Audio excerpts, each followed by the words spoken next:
Hello everyone, welcome again to our next lecture. Today we are going to discuss about center of mass. Till the last lecture we were discussing about work, energy and power and we have finished it with all the PYQs and the DPPs that we have given previously and we have discussed everything. So आज हम बेटा नई शुरुआत करने वाले हैं एक नई टॉपिक के साथ सेंटर ऑफ मास. ठीक है बेटा. इसकी अगर जेई में हम इंपॉर्टेंस की बात करें तो जेई मेंस में तो बेटा ऑलमोस्ट हर टॉपिक की सेम इंपॉर्टेंस ही दिखाई देती है. टॉपिक बहुत बड़ा हो या छोटा हो, ऑलमोस्ट हर टॉपिक के सवाल पूछे जाते हैं.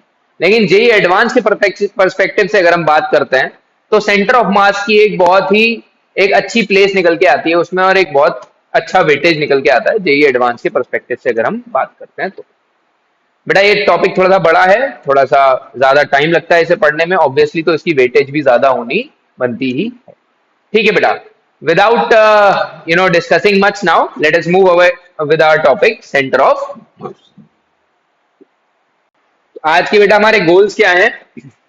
आज हम सबसे पहले डिफाइन करेंगे सेंटर ऑफ मास को और मास मोमेंट को.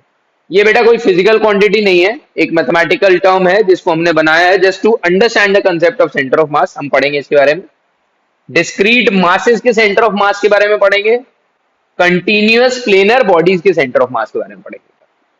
ठीक है. प्लेनर बॉडीज के बारे में हम आज पढ़ने वाले हैं और सॉलिड बॉडीज के बारे में हम लोग नेक्स्ट लेक्चर में बेटा डिस्कस कर लेंगे. और इतने कंटेंट पर बेस्ड जो भी हमारे पास प्रॉब्लम्स और पीवाईक्यूज हैं मेंस और एडवांस के, वो हम आज बेटा डिस्कस करने वाले इस लेक्चर में. दिस लेक्चर में go up to 1 hour, so please bear with us and be spirited, full of energy. So let's start. Come on. हम बेटा पहले से अज्यूम करके चल रहे हैं कि ये 3 टूल्स आपको ऑलरेडी आते हैं and you will be better able to understand this. पहले हमें इंटीग्रेशन के बारे में पता होना चाहिए. जनरली इंटीग्रेशन ज्यादा यूज होना है, डिफरेंशिएशन का अच्छा यूज नहीं है, बट ठीक है दोनों टूल्स लिखे हुए हैं. वेक्टर्स के बारे में बेटा इंपॉर्टेंट है obviously.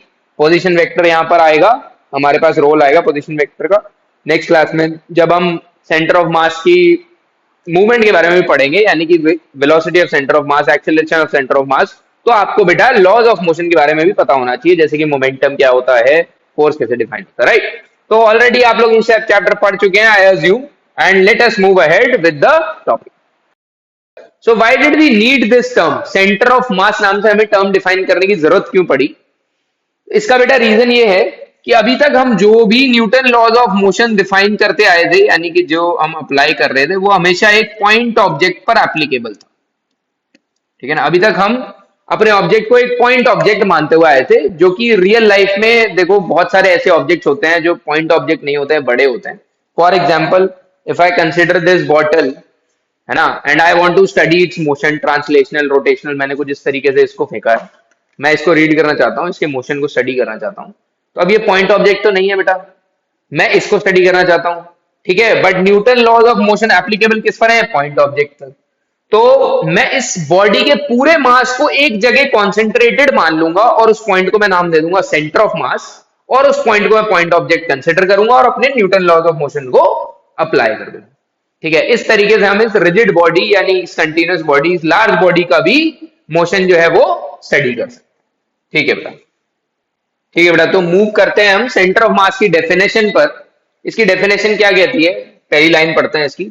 The point at which entire mass of a large body can be assumed to be concentrated, and if an external force is applied on it, it will have same translation motion as that of the large body. ठीक है बेटा. Large body को हमने एक point mass से replace कर दिया, और वो पॉइंट मास कैसा है? उस पूरी बॉडी के मास को कॉन्सेंट्रेटेड हम उस मास पर मान सकते हैं. ठीक है बेटा. ये लिखा है यहां पर डेफिनेशन में. और अगर मैं उस पॉइंट के ट्रांसलेशन मोशन को स्टडी करूंगा तो वो उस बॉडी के ट्रांसलेशन मोशन को रेप्लिकेट कर जाएगी. ठीक है. अगर मैं उस पॉइंट के ट्रांसलेशनल मोशन को स्टडी कर रहा हूं तो मेरी जो लार्ज बॉडी है वो भी वैसा ही ट्रांसलेशनल मोशन प्रोड्यूस कर रही होगी. ठीक है बेटा. रोटेशनल के केस में ऐसा नहीं होगा बेटा, उसमें हर पॉइंट का रोटेशनल मोशन अलग स्टडी करना होता है हमें, वो हम रोटेशनल में आगे पढ़ने वाले हैं. तो आप बेटा इतनी सी बात अभी समझे.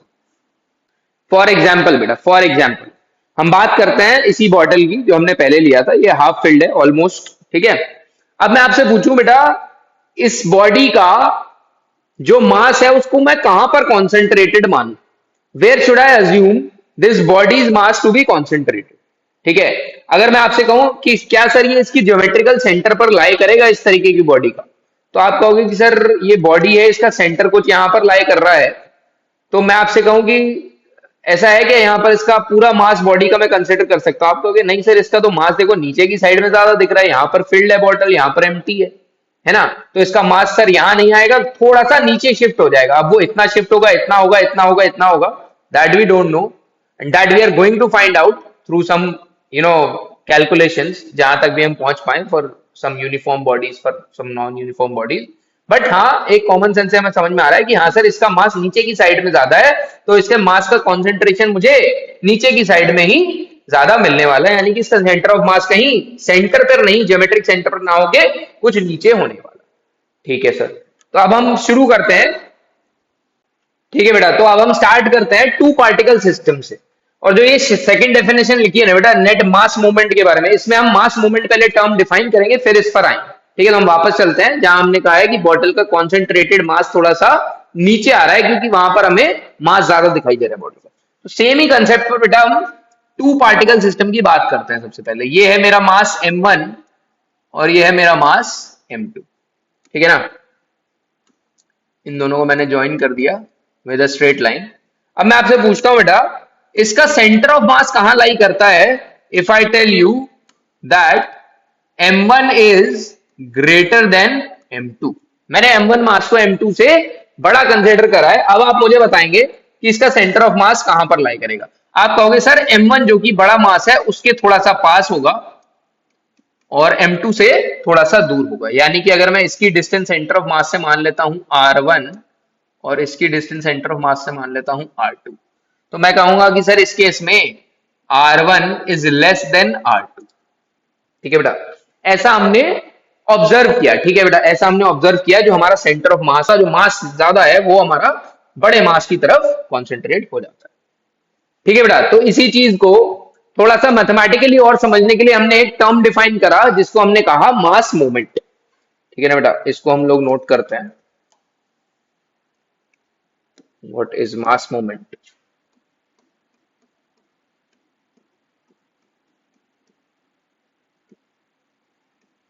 मास मूवमेंट, इसके बारे में मैं लिखता हूं बेटा, it is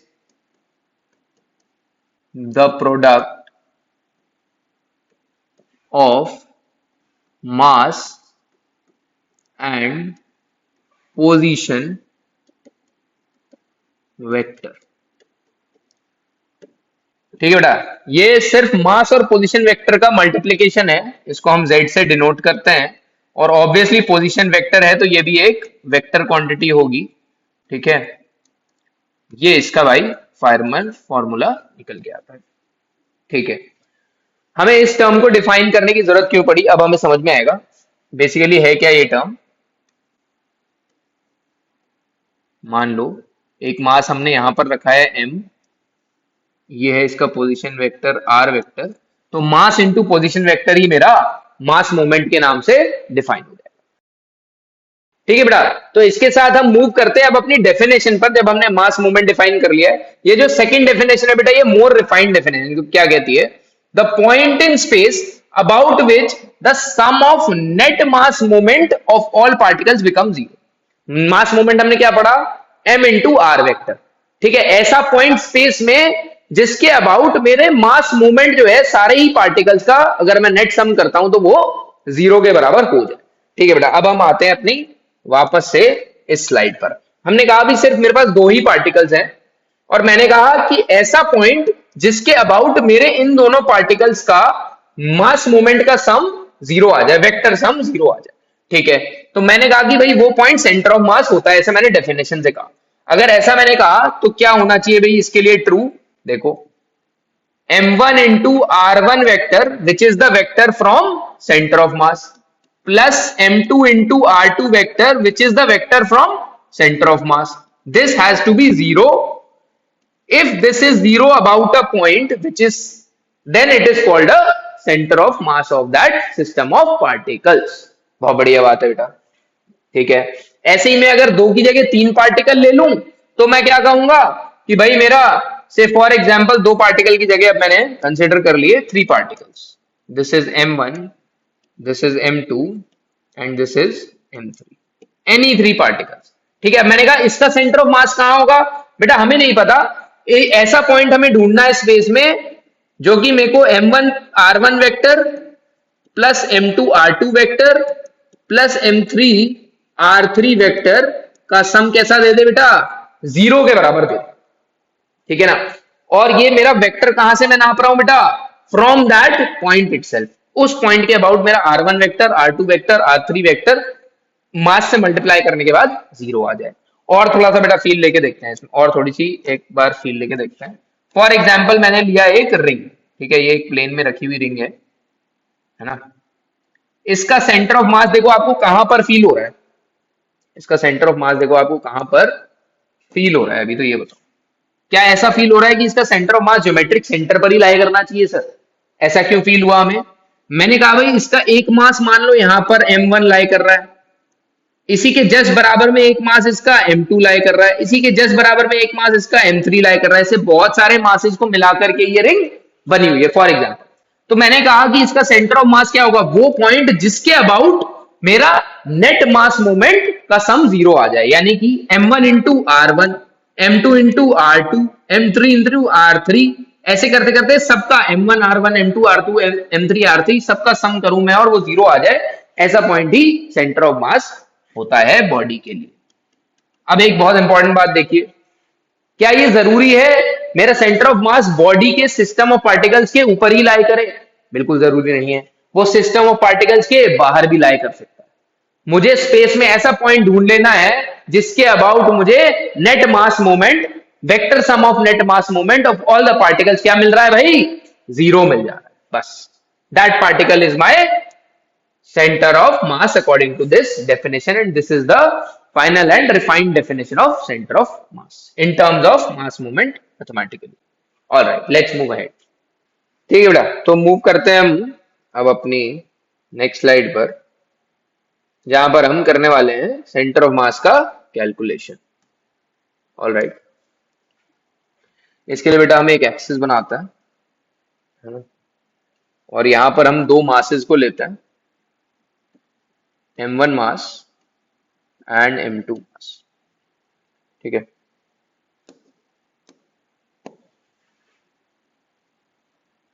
M1 mass and M2 मास और इन दोनों के मैंने पोजीशन वेक्टर्स लिख दिए R1 एंड R2. और मैंने कहा कि भाई इसका जो सेंटर ऑफ मास है वो कहीं लाई कर रहा है फॉर एग्जांपल यहां पर. ठीक है. ये है सेंटर ऑफ मास और सेंटर ऑफ मास का सेंटर से जो पोजीशन वेक्टर है वो है RC. All right. अब मैंने कहा कि भाई मेरे को इसका मास मोमेंट कैलकुलेट करना है. तो मैं कैसे कैलकुलेट करूं. मैंने कहा कि भाई सेंटर ऑफ मास ऐसा पॉइंट है जिसके अबाउट मास मोमेंट 0 होगा. सम ऑफ मास मोमेंट 0 होगा. ठीक है. तो अब मैंने क्या कहा सेंटर ऑफ मास से एक वेक्टर जो है वो यहां पर ड्रॉ कर लिया फॉर एग्जाम्पल विद से for example this and this. इस वेक्टर को क्या नाम दिया जाएगा. ये RC, ये कोई x वेक्टर और ये R1 वेक्टर. तो क्या मुझे यहां पर ट्राइंगल लॉ दिखाई दे रहा है. A vector plus B vector is equals to C vector. तो मैं इस B वेक्टर को क्या लिख सकता हूं C vector minus A vector. यानी कि R1 vector minus RC vector और ये वाला वेक्टर कैसा हो जाएगा भाई R2 vector minus RC vector. कोई दिक्कत तो नहीं. तो मैंने सेंटर ऑफ मास से इन दोनों मासेस पर पहुंचने वाले वेक्टर को पोजीशन वेक्टर को डिफाइन कर लिया. ठीक है. अब मैं यहां पर मास मूवमेंट के बारे में लिखता हूं बेटा. ठीक है. मैंने मास मूवमेंट लिखा M1 के लिए M1 into R1 vector minus RC vector plus M2 into R2 vector minus RC vector is equal to 0. यही मेरी सेंटर ऑफ मास की डेफिनेशन है. ठीक है. इसको सॉल्व करते हैं बेटा. हमें क्या मिलता है M1 R1 vector minus M1 RC vector plus M2 R2 vector minus M2 RC vector is equal to 0. Terms को बेटा एक तरफ लेके आते हैं हम लोग. m1 r1 vector plus m2 r2 vector is equal to rc vector into m1 plus m2। यहां से बेटा मुझे rc वेक्टर की क्या वैल्यू मिलती है, m1 r1 vector plus m2 r2 vector upon m1 plus m2। ये क्या मिल गया बेटा मेरे को, position vector of centre of mass. Correct. तो मुझे यहां से इसका एक फॉर्मूला मिलता है भाई, दो मास के सिस्टम के लिए position vector of centre of mass looks like this. Very important. ठीक है, लेट्स मूव अहेड। ठीक है बताओ। तो इसी फॉर्मूले से हम टेकअप करते हैं एक छोटा सा क्वेश्चन, जहां पर हम कहते हैं फॉर एग्जाम्पल एक मास दिया हुआ है मुझे m1, है ना, विच इज 5 kg, और एक मास दिया हुआ है मुझे m2 which is 3 kg, and I have been given that this mass m1 is kept at 2,0,5। ठीक है, ये पोजीशन है इसकी, and this is kept at 1,3,7। ठीक है, अब मुझसे कहा जाए भाई find position of centre of मास।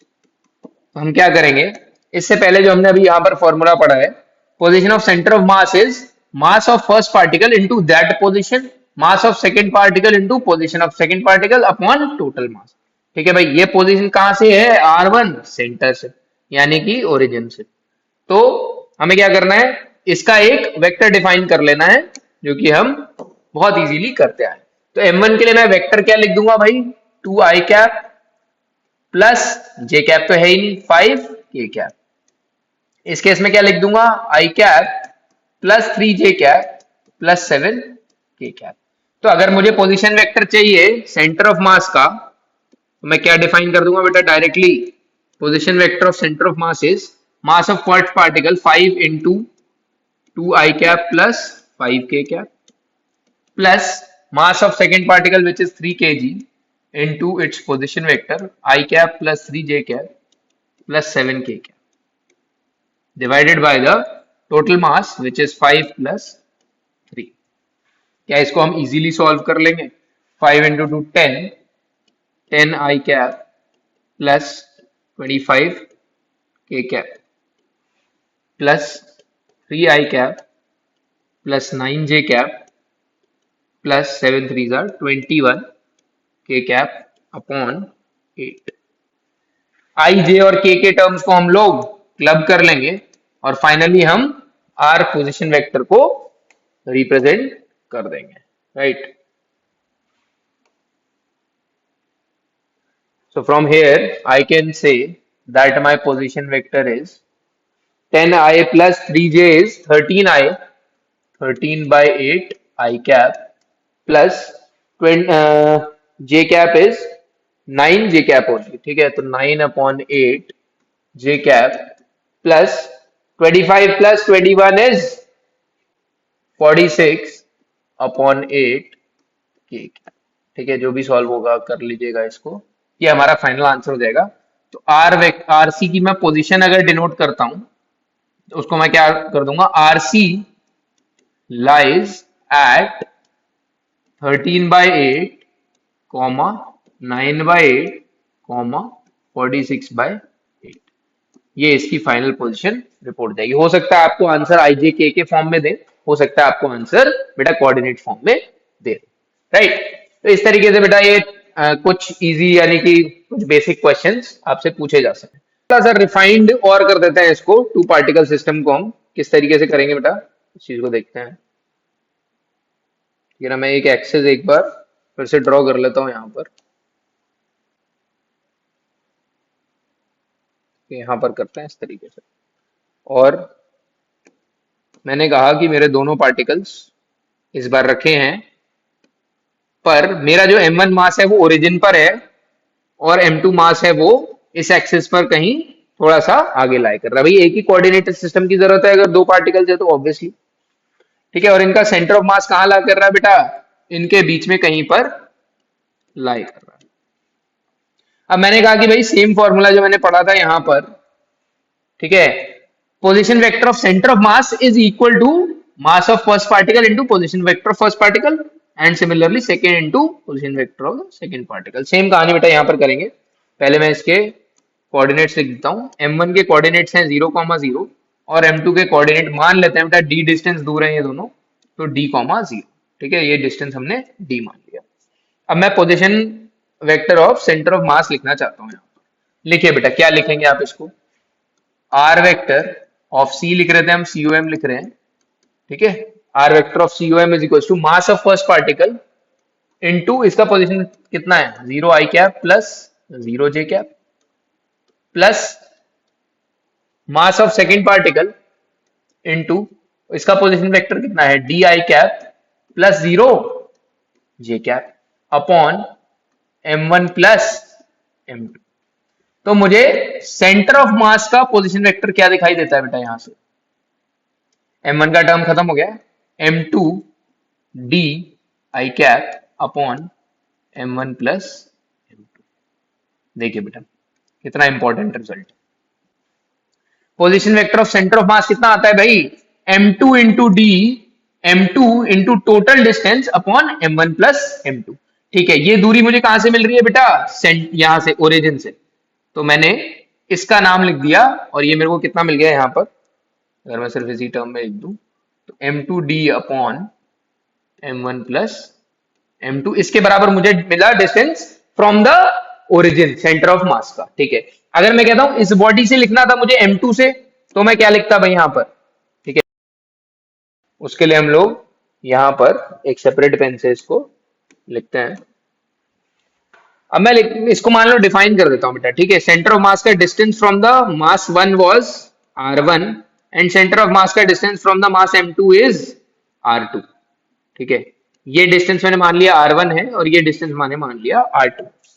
मैंने r1 की वैल्यू बेटा यहां पर लिखी है m2d upon m1 plus m2। मैं यहां पर लिख देता हूं r1 is equals to m2d upon m1 plus m2। अगर मैं r2 की वैल्यू लिखना चाहता हूं बेटा यहां पर, तो वो क्या होने वाली है? टोटल डिस्टेंस कितना है यहां पर 0 से d तक, d is the total distance minus this distance which is m2d upon m1 plus m2, which comes out to be m1d plus m2d minus m2d upon m1 plus m2, and the value of r2 finally comes out to be m2d and m2d gets cancelled, which is m1d upon m1 plus m2। Right, ये दो formulas बेटा आप लोग saved रखें। इस formula में है क्या? कुछ भी नहीं है बेटा, इसको याद रखना है। अगर मुझे m1 मास से डिस्टेंस निकालना है सेंटर ऑफ मास का, तो मुझे क्या करना है? सेकेंड मास से मल्टीप्लाई करना है पूरे डिस्टेंस को, m2 into D upon m1 plus m2, then I will get this r distance. और अगर मुझे m2 मास से निकालना है तो मुझे क्या करना है? पहले वाला मास यानी कि ऑपोजिट मास से मल्टीप्लाई करना है पूरे डिस्टेंस को अपॉन टोटल मास। r2 की वैल्यू कितनी है बेटा? m1d upon m1 plus m2। और r1 की वैल्यू कितनी है बेटा?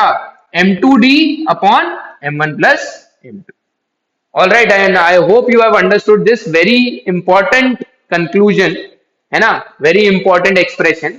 ये कई जगह बेटा काम आता है हमारे, ठीक है, हमारी कैलकुलेशन को इजी करता है। देखो इतना काम हम करते हैं, इससे अच्छा है कि हमने इस रिजल्ट को याद रख लिया, बहुत easy. All right, so let's move ahead बेटा। अब हमें मूव करना है centre of mass of discrete particles पर, यानी कि अभी हमने दो पार्टिकल्स के बारे में बात करी, यानी कि 2 पॉइंट मासेस के। इस तरीके से अगर 2 से ज्यादा पॉइंट मासेस होंगे तो हमें क्या करना है? ठीक है, हम सेम काम करते हैं बेटा जो हमने पहले किया था। एक एक्सिस ड्रॉ करते हैं, राइट, और इस पर हम लोग कुछ पॉइंट मासेस को डिनोट करेंगे। ठीक है, m1, m2, m3, maybe m4 lies somewhere here, and they all have x, y and z coordinates। ठीक है, इनके r वेक्टर्स भी ड्रॉ कर लेते हैं। इनके r वेक्टर्स बेटा कुछ यहां पर दिखाई दे रहे हैं हमें, r1, r2, R3 and R4. There can be many other particles as well. All right.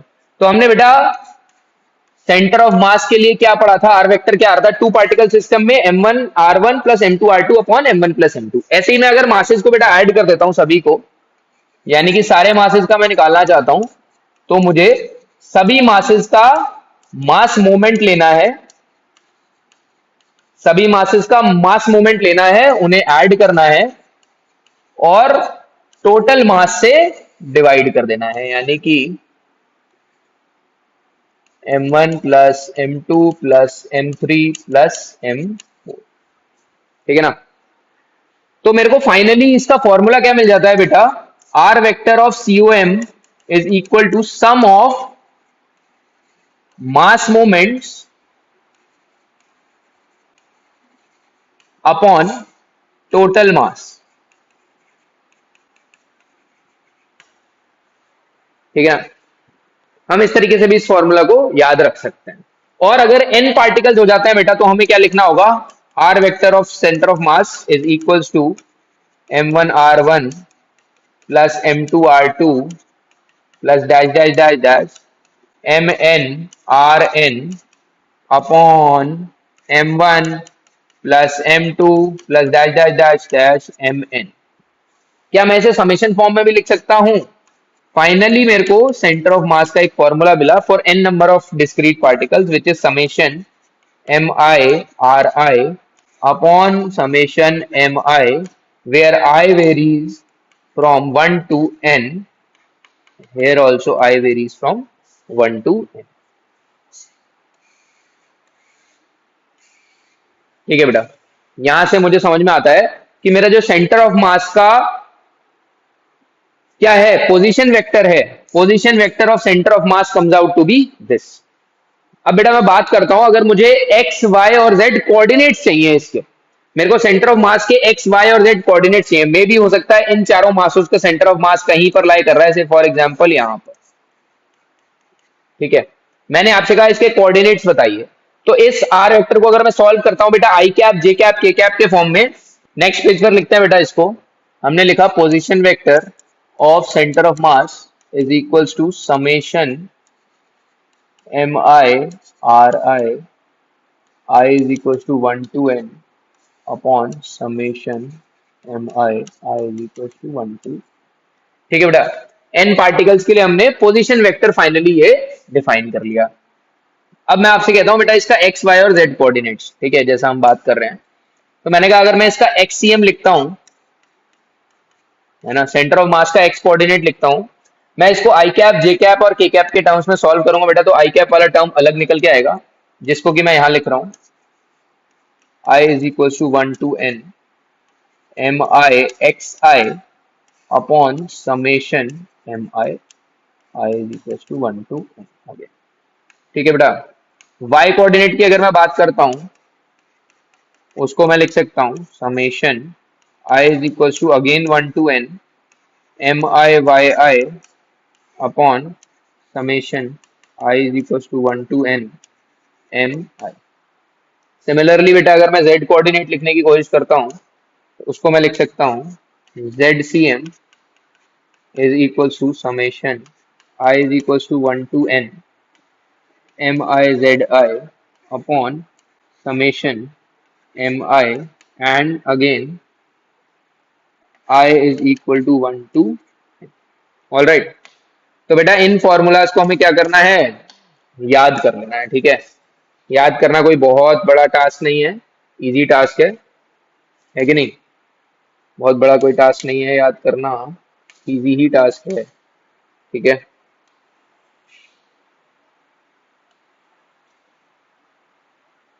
मैंने आपसे कहा बेटा अगर मुझे एक्स कोऑर्डिनेट निकालना है सेंटर ऑफ मास का, तो मैं क्या करूंगा? Mass into x coordinate of all the masses, इसका मास मूवमेंट निकाला, और अपॉन टोटल मास। ऐसे ही मुझे वाई कोऑर्डिनेट निकालना है सेंटर ऑफ मास का, mass of all the masses into Y coordinate m1 y1 m2 y2 m3 y3 till n number of particles upon total mass. ठीक है बेटा, इस पर बेस हम लोग अब एक क्वेश्चन को अटेम्प्ट करते हैं आईआईटी जेई के। बहुत इजी है। ये हमसे कह रहा है बेटा two bodies of mass 1 kg and 3 kg have position vectors I cap plus 2j cap plus k cap and -3i -2j plus k respectively. The magnitude of position vector of centre of mass of this system will be similar to the magnitude of which vector. अच्छा, तो हमसे बेटा finally पहले पूछा है position vector of centre of mass. पहले तो हमें निकालना पड़ेगा, फिर हम उसका मैग्नीट्यूड निकालेंगे, फिर इनसे कंपेयर करेंगे. ठीक है, तो अभी हमें दो पार्टिकल सिस्टम के लिए ही दिया है, तो बहुत इजी है. आप दो पार्टिकल सिस्टम के लिए तो ऑलरेडी वर्कआउट कर चुके हैं. ठीक है, कोशिश करते हैं इसका सॉल्यूशन लिखने की.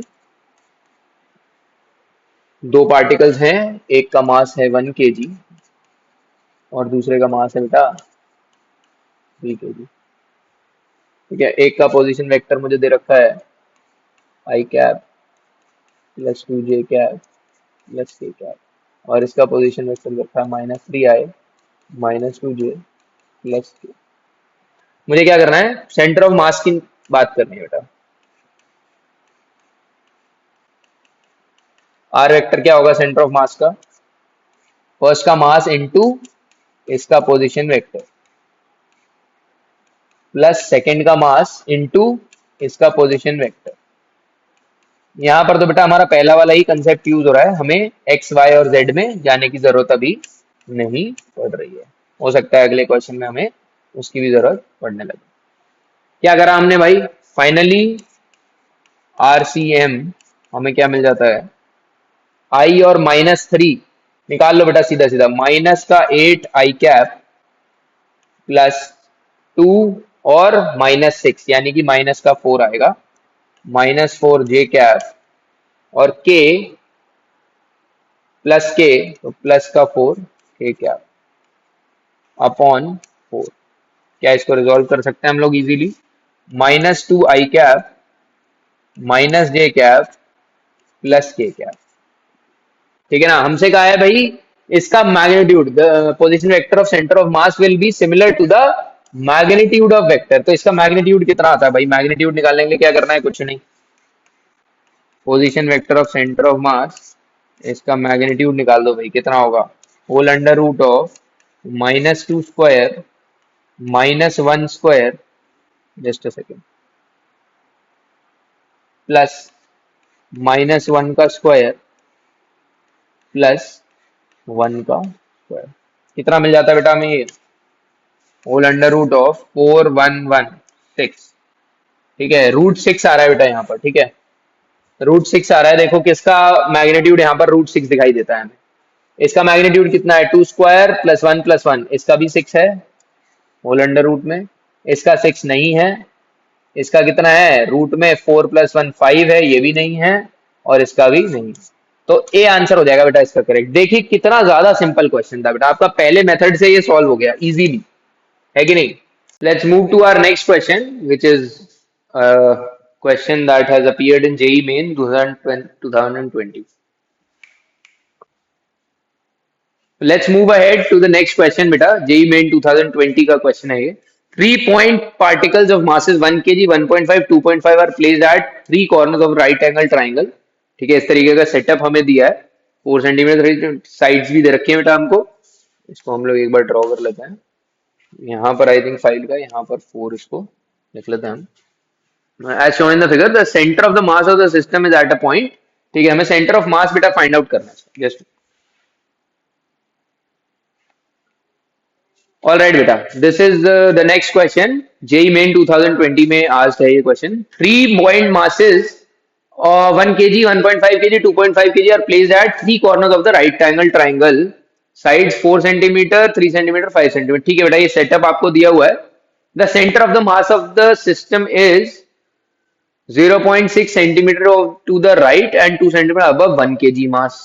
सेकंड में भी बेटा चारों ऑप्शन में देखो हमें 1 kg के हिसाब से सेंटर ऑफ मास की पोजीशन पूछी है बेसिकली. तो हमें बेटा एक चीज थोड़ी सी बस ये माइंड में और रखनी है कि सेंटर ऑफ मास जो है वो कोऑर्डिनेट सिस्टम के हिसाब से लाई करने वाला है. ठीक है, कोऑर्डिनेट सिस्टम का जहां पर भी ओरिजिन है उस हिसाब से मैं पोजीशन सेंटर ऑफ मास की निकाल दूंगा. और कोऑर्डिनेट सिस्टम तो बेटा जरूरी नहीं है कि मेरा यहां पर हो, सेंटर तो उसका कहीं पर भी हो सकता है. ठीक है, कोऑर्डिनेट सिस्टम मान लो मैंने एक कोऑर्डिनेट सिस्टम यहां पर लिया जस्ट फॉर एग्जांपल, जस्ट आपको समझाने के लिए बेटा हम लोग कोशिश करते हैं थोड़ी सी कुछ आपको दिखा सके हम। ठीक है, ऐसा आपको सेटअप दिया था। अगर आप कोऑर्डिनेट सिस्टम बेटा यहाँ पर रखते हो तो आपको ओरिजिन यहाँ पर होता है इसमें। ठीक है, एक्स वाई प्लेन की बात हो रही है क्योंकि एक ही प्लेन में है ये तीनों, है ना। और अगर मैं इसको उठा करके, फॉर एग्जाम्पल ये उठा करके मैं यहां पर रख दूं, तो क्या मेरा कोऑर्डिनेट सिस्टम 1 kg पर लाई कर गया, यानी कि इसका ओरिजिन कहां लाई कर गया, 1 kg पर लाई कर गया। अब क्योंकि मेरे को सारे ऑप्शन में देखो 1 kg के रिस्पेक्ट में ही पूछ रखा है, यानी कि अगर मैं 1 kg को ओरिजिन मान लेता हूं तो मेरी कैलकुलेशन कैसी हो जाएगी बेटा, इजी हो जाएगी। क्योंकि ये पॉइंट मेरा क्या बन जाएगा इस केस में, ये पॉइंट मेरा बन जाएगा बेटा इस केस में 0,0। इसके रिस्पेक्ट में 1.5 kg क्या हो जाएगा मेरा पॉइंट, 3,0। और 2.5 kg क्या हो जाएगा बेटा, 0,4।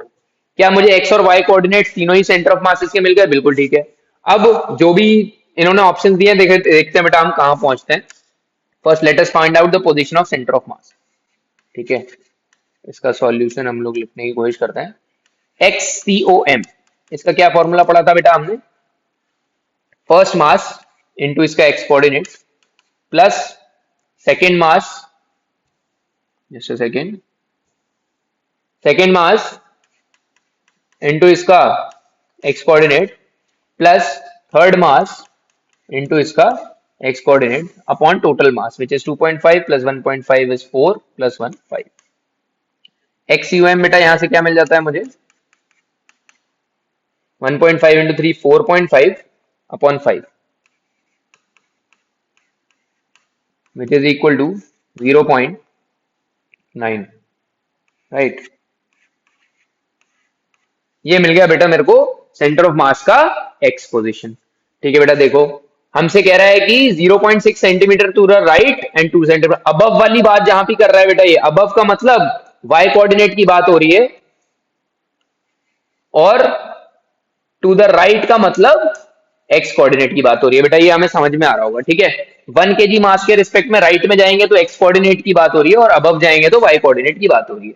देखो बेटा यहां से हमारा ये तीन ऑप्शंस रह जाते हैं, 0.9 हमारा यहां पर आ रहा है, यहां पर आ रहा है, यहां पर आ रहा है, ए ऑप्शन तो मेरा गलत हो जाता है यहीं से। अब बेटा मैं बात करता हूं वाई कोऑर्डिनेट की, बहुत जल्दी से इसको भी हम फाइंड आउट कर लेते हैं। YCOM, इसको क्या लिख सकता हूं मैं, जल्दी से बताओ।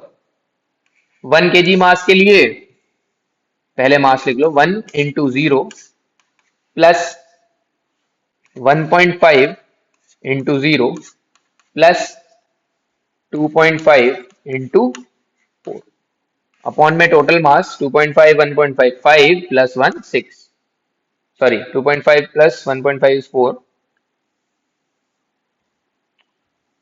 ओहो,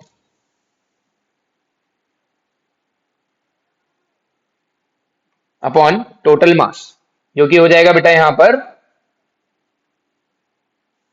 2.5 इंटू 4। ठीक है, 2.5 प्लस 1.5 प्लस 1 अगेन 5 kg रहेगा मास। तो YCOM बेटा मेरे को यहां से क्या मिल जाता है, YCOM comes out to be 2.5 into 4 which is 10 upon 5 is equals to 2। कितना अबव हो गया बेटा, 2 सेंटीमीटर अबव, 2 सेंटीमीटर अबव, और 0.9 सेंटीमीटर टू द राइट है या टू द लेफ्ट है बेटा, हमें देखो दिखाई दे रहा है। यहां से कहां जाएंगे हम, राइट में, पॉजिटिव आ रहा है ना। अगर ये बेटा नेगेटिव आता तो हम कहां आते, लेफ्ट में। YCOM भी कैसा आ रहा है, पॉजिटिव आ रहा है। ठीक है, मैं यहां पर लिख लेता हूं बेटा पॉजिटिव, और ये भी कैसा आ रहा है, पॉजिटिव। दोनों ही पॉजिटिव है, यानी कि 0.9 राइट में गया और 2 ऊपर चला गया। तो 0.9 मुझे लेफ्ट में तो नहीं जाना है, ये ऑप्शन मेरा कैसा हो जाएगा बेटा, रॉन्ग हो जाएगा।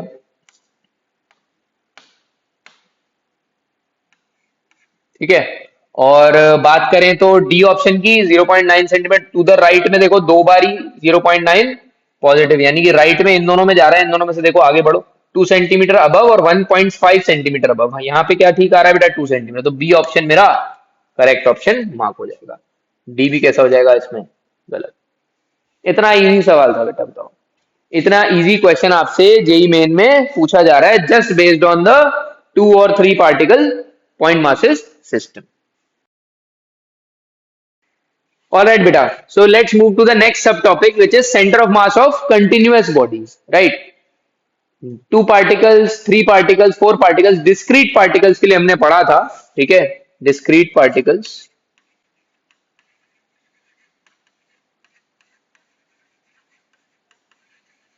डिस्क्रीट पार्टिकल्स के लिए हमने क्या पढ़े बेटा? दो फॉर्मूलाज, तो बहुत जल्दी से नोट करते हैं यहां पर. एक्स और वाई कोऑर्डिनेट का लिख लेते हैं बेटा. जेड तो क्लियर है, आपको वैसे भी क्लियर है कि जो एक्स और वाई का दिखाई दे रहा है. समेशन के फॉर्म में बेटा क्या था ये? M I X I upon summation M आई.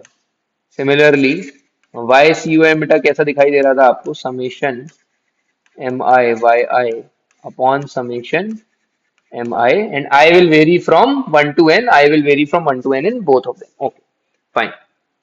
अब बेटा क्या होने वाला है इस केस में? अब बॉडी कैसी हो गई? कंटिन्यूअस हो गई. यानी कि वो एम मास की जगह छोटे से डीएम मासेस से बना हुआ एक पूरा स्ट्रक्चर माना जा सकता है. ठीक है, तो यही सेम फॉर्मूला बेटा जो समेशन में था वो कैसा चेंज हो जाएगा? इंटीग्रेशन में चेंज हो जाएगा बेटा, है ना. तो अब मैं क्या लिख देता हूं? For continuous bodies, discrete particles के लिए ये हो गया, और कंटिन्यूअस बॉडी, कंटिन्यूअस बॉडीज के लिए हमने कहा भाई जो हमारा एम मास था वो रिप्लेस किससे हो जाएगा? डीएम से. That is it. और जो हमारा समेशन था वो किससे रिप्लेस हो जाएगा? इंटीग्रेशन से. राइट, क्योंकि डीएम मासेस को हमें ऐड करना है तो किसका यूज करेंगे हम? इंटीग्रेशन का. इसके लिए बेटा अब क्या फॉर्मूला आएगा finally? XCOM will come out to be integration of dm into x upon integration of dm. Similarly, YCOM is equals to integration of dm into y upon integration of dm, यानी कि dm masses का summation. Similarly, ZCOM, इसको भी हम बेटा note कर लेते हैं, सिमिलर फॉर्मेट में रहने वाला है, वेरी क्लियर. ऑलराइट, तो ये तीन फॉर्मूलाज बेटा हमारे हो जाते हैं फाइनली. किसके? For continuous bodies. ऑलराइट,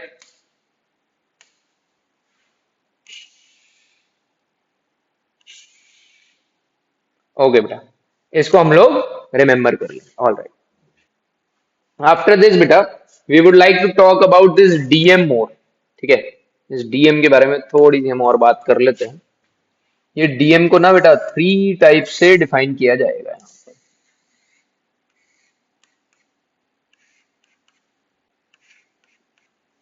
है ना. ये डीएम बेटा इक्वल टू बन जाएगा लेमडा इंटू डी एक्स के बराबर, and this is called linear mass density. Alright, एक केस में डीएम बन जाएगा बेटा हमारा सिग्मा डी एक्स. सिग्मा हो जाता है बेटा हमारा surface mass density. Third case में बेटा हमारा डीएम बन जाएगा rho D X. Here rho is volume mass density. Right, अगर बेटा हमारा कोई ऑब्जेक्ट ऐसा है जिसका हमें सेंटर ऑफ मास निकालना होगा आगे, जिसके लिए हमें डीएम कंसिडर करने हैं, बहुत सारे डीएम्स कंसिडर करने हैं, और वो जो ऑब्जेक्ट है उसको हम कैसा कंसिडर कर रहे हैं बेटा? एक लाइन की तरीके से. ठीक है, इसीलिए लीनियर मास डेंसिटी को कंसिडर किया जाएगा. और यहां पर अगर लेमडा की उसकी पूरी वैल्यू मैं लिखता हूं, है ना, लेमडा की मैं अगर पूरी वैल्यू लिखता हूं यहां पर, तो मुझे वो मिलेगी मास पर यूनिट लेंथ. ठीक है बेटा, यहां से भी देखो lambda is equal to DM by DX, M by L. पूरी बॉडी के लिए जो लीनियर मास डेंसिटी होगी वही उतने छोटे से पार्टिकल के लिए भी लीनियर मास डेंसिटी होगी. ये पूरे पार्टिकल का मास और ये पूरे पार्टिकल की length, M by L will remain constant for all the parts of the body. तो m बाई डी एक्स। ठीक है, ये हो गया हमारा कब, जब यूनिफॉर्म की बात हो रही है। ठीक है, इसके बेटा पास हम यहां पर लिख देते हैं यूनिफॉर्म बॉडीज। नॉन यूनिफॉर्म क्या होगा अभी देख लेते हैं बेटा, उसमें गिवन होगा आपको। ठीक है, इस केस में अगर मैं सिग्मा की बात करूं तो वो क्या हो जाएगा, मास पर यूनिट एरिया। ये मेरा सेम रहेगा कुछ ऐसी प्लेनर बॉडीज के लिए, फॉर एग्जांपल डिस्क। ठीक है, फॉर एग्जांपल रेक्टेंगुलर प्लेट और लेमिना। ठीक है, इन तरह के ऑब्जेक्ट्स के लिए हमारा सिग्मा बेटा यूज होगा जहां पर हम एरिया की बात करेंगे। अगर हम एक रॉड की बात करते हैं या एक रिंग की बात करते हैं तो वहां पर हमारी लेंथ की बात आती है, क्योंकि यहां पर हम उसकी विड्थ को नेग्लिजिबल मान लेते हैं। ठीक है, सिमिलरली हम वॉल्यूम मास डेंसिटी की बात करते हैं, रो, जो कि आप ऑलरेडी पढ़ते आए हैं। This is equal to mass per unit volume.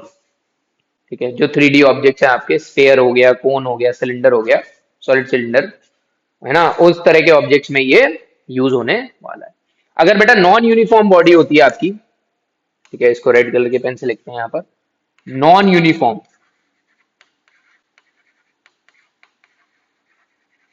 तो बेटा ये तीनों ही क्वांटिटीज आपको क्या होंगी, तो ये तीनों ही क्वांटिटीज आपको गिवन होने वाली है यहां पर, गिवन। ठीक है, जैसे आपको बेटा लेमडा देंगे, कैसे वेरी कर रहा है, लेमडा नॉट इंटू एक्स की तरीके से। ठीक है, फ्रॉम 0 टू एल लेंथ तक लेमडा नॉट एक्स टाइम से वेरी कर रहा है, lambda naught x square, x3, बहुत सारे एक्सप्रेशन बनाए जा सकते हैं बेटा। There may be N number of expression that can be made की how my mass density is varying, which is linear mass density, surface और volume, that we will discuss case by case। तो बेटा आज जो हम lecture में discuss करने वाले हैं वो हम लीनियर मास डेंसिटी के एक दो ऑब्जेक्ट्स लेंगे, और अगर हम सरफेस मास डेंसिटी पर पहुंच पाते हैं इसी लेक्चर में तो लेट अस सी। बट इसके कुछ ऑब्जेक्ट्स लेने के बाद हम लोग क्या करेंगे बेटा, जेई के कुछ क्वेश्चंस अटेम्प्ट करेंगे, फिर हम इसके ऑब्जेक्ट्स लेंगे और इस पर बेस्ड कुछ जेई के क्वेश्चंस को अटेम्प्ट करने वाले हैं। Alright, so let us start again with the continuous bodies, center of mass of the continuous body। तो पहला ऑब्जेक्ट है भाई हमारा centre of mass of uniform rod, हमें बेटा फाइंड आउट करना है यहाँ पर। ठीक है, सबसे मेजर सबसे इंपॉर्टेंट काम है बेटा इसमें एलिमेंट को हमें फाइंड आउट करना है। ठीक है, हमने क्या करा बेटा, इस रॉड को मान लिया कि ये ओरिजिन पर रखी हुई है, यानी कि इसका ये पॉइंट कहां पर है, 0 पर, और ये एक एल लेंथ की रॉड हमें दी है। यहाँ पर बेटा लेंथ शायद आई थिंक लिखा नहीं है, बट हम यहाँ पर लिख देते हैं इसको, एल लेंथ की रॉड है ना, और इसका मास कितना दिया हुआ बेटा भाई, एम के बराबर।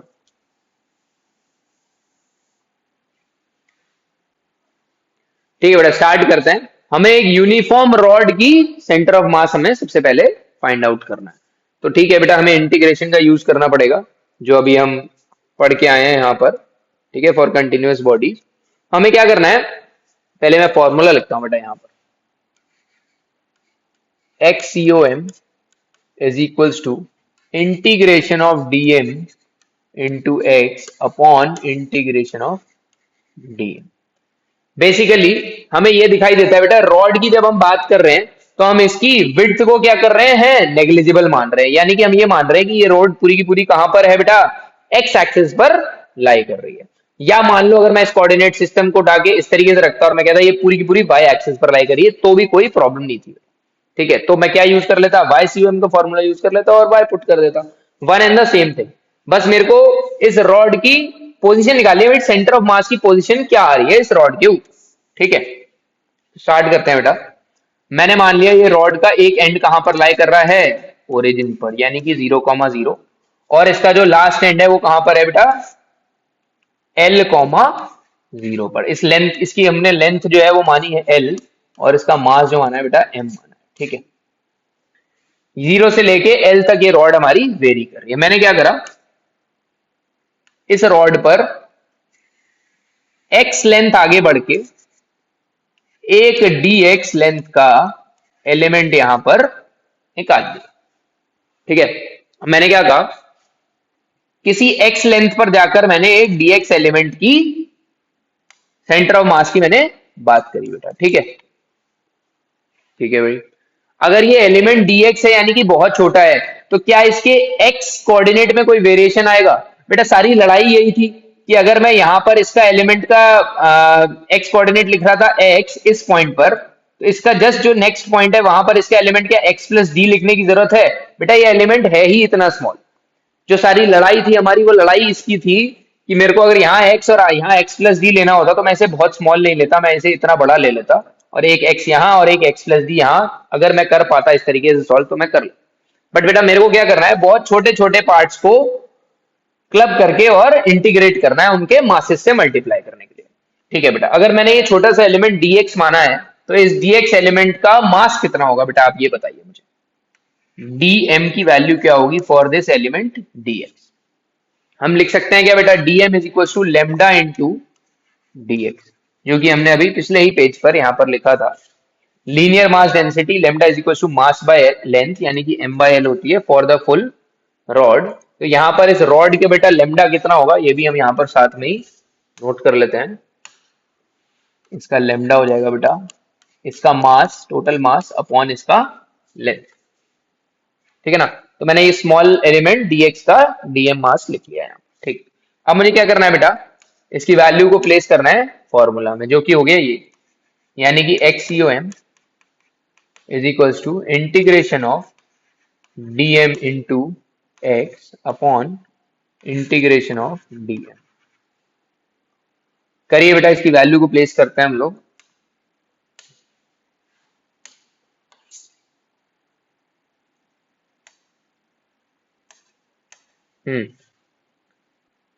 XCOM is equal to dm बेटा यहाँ पर प्लेस कर देंगे हम लोग lambda dx into X upon integration of lambda dx। बेटा यहाँ पर वैसे हमें लेमडा dx रखने की जरूरत नहीं भी है। dm का पूरा पूरा इंटीग्रेशन, यानी कि dm dm dm dm dm dm dm सारे मासेस को अगर मैं ऐड करूंगा तो क्या मिलेगा मुझे, फाइनली m ही मिलने वाला है बेटा, मास ही मिलने वाला है। ठीक है, तो मैं यहाँ पर सीधा सीधा मास ही प्लेस कर देता हूँ। यहाँ पर मैं प्लेस कर देता हूँ बेटा सीधा क्या, m। बहुत इजी हो जाएगा बेटा कैलकुलेशन। अगर आप चाहो तो पहले केस में लेमडा dx रख लो, आंसर वही आने वाला है, कोई प्रॉब्लम नहीं आएगी उसमें। ठीक है, तो यहां से मैं XCM लिखता हूं बेटा, लेमडा बाहर ले लेते हैं यहाँ से, लेमडा बाय m ये बच रहा है हमारे पास बाहर इंटीग्रेशन में। हमें करना है इंटीग्रेशन x dx का। कहां से कहां तक करना है बेटा, क्या लिमिट लगा सकते हो, बहुत इजी है, 0 से लेकर l तक। ठीक है, जस्ट अ सेकेंड, इसके आगे बढ़ते हैं बेटा। हम फाइनली XCOM को क्या लिखते हैं,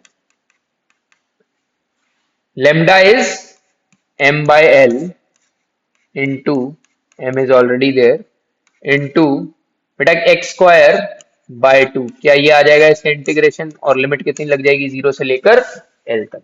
तो XCOM is equal to, m से m कैंसिल कर दिया हमने, 1 upon l into L square by 2, 0 आ जाएगा आगे, वो खत्म हो जाएगा। ठीक है, l से एक l भी कैंसिल, तो XCOM बेटा मेरे को फाइनली यहाँ पर क्या मिल जाता है, l बाय 2, ये आ गया l बाय 2 पर। तो बेटा इससे हमें क्या पता चलता है, इसका सेंटर ऑफ मास बेटा एग्जैक्टली क्या इसके ज्योमेट्रिक सेंटर पर ही लाई कर रहा है। हाँ सर बिल्कुल कर रहा है, 0 से लेके l तक, l लेंथ थी इसकी, और l बाय 2 यानी कि कहीं यहां पर अगर मैं कहूं इसका सेंटर ऑफ मास इसके ज्योमेट्रिक सेंटर पर लाई करता हुआ बेटा मुझे दिखाई दे रहा है। ठीक है, तो यहां से बेटा हम एक अपनी एनालॉजी नोट करते हैं कि जो भी बॉडी है, अगर वो सिमेट्रिक बॉडी है तो उसका सेंटर ऑफ मास हमेशा उसके ज्योमेट्रिक सेंटर पर ही लाई करने वाला है, क्योंकि उस ज्योमेट्रिक सेंटर के दोनों साइड में मास कैसा हो जाएगा बेटा, इक्वली डिस्ट्रीब्यूटेड हो जाएगा। दोनों साइड या चारों साइड या फिर इन ऑल डायमेंशन ऑल्सो, ये सभी बॉडीज के लिए एप्लीकेबल रहेगा अगर वो सिमेट्रिक बॉडी है। तो उसके ज्योमेट्रिक सेंटर पर हम लोग सेंटर ऑफ मास को लाइड मान सकते हैं बेटा। इस एनालॉगी को हम लोग नोट करते हैं, राइट, इसको हम नोट करते हैं, the centre of mass of a symmetric body, कैसी बॉडी बेटा, but symmetric body lies at the geometric centre. ठीक है बेटा, हम फॉर एग्जांपल कुछ बॉडीज लेके देखते हैं यहाँ पर। फॉर एग्जांपल हमने यहाँ पर पहली बॉडी ली बेटा एक रिंग। ठीक है, इसको थोड़ा साइज में और छोटा ही कर लो, है ना। मैंने कहा बेटा मैंने आपके सामने एक रिंग रख दी, ठीक है, of mass m and radius r। मैंने आपसे पूछा बेटा इसका सेंटर ऑफ मास कहाँ लाई करेगा। आपने कहा कि सर ये बॉडी अपने ज्योमेट्रिक सेंटर पर ही सेंटर ऑफ मास देगी, क्योंकि ये कैसी है बेटा, सिमेट्रिक बॉडी। अगर इस पॉइंट के अबाउट मैं देखूं तो बेटा M M M M M M, देखो सारे ही एम्स कैसे हैं, सेम डिस्टेंस पर। या मैं कहूं कि अगर मैं इस बॉडी को दो हिस्सों में बांट देता हूं इसके अबाउट, तो मेरे इधर का एम और इधर का एम कैसा आ रहा है बेटा, बराबर। ठीक है, तो इसका सेंटर ऑफ मास कहाँ लाई करने वाला है बेटा, इसके ज्योमेट्रिक सेंटर पर ही, क्योंकि ये एक सिमेट्रिक बॉडी है। ठीक है, इसी तरीके से बेटा हम एग्जांपल लेते हैं।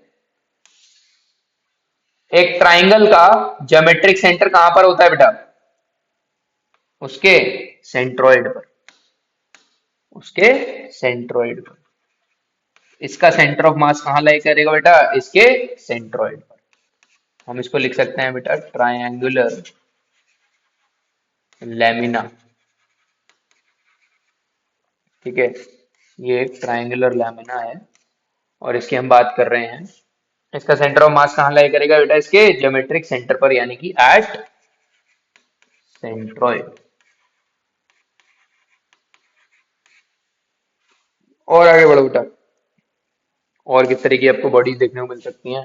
एक बेटा अगर मैंने आपके सामने रख दी बेटा रेक्टेंगुलर प्लेट, इसका सेंटर ऑफ मास आप कहां कहोगे बेटा, कहां लाई करेगा, इसके ज्योमेट्रिक सेंटर पर। Alright, it will be exactly at L by 2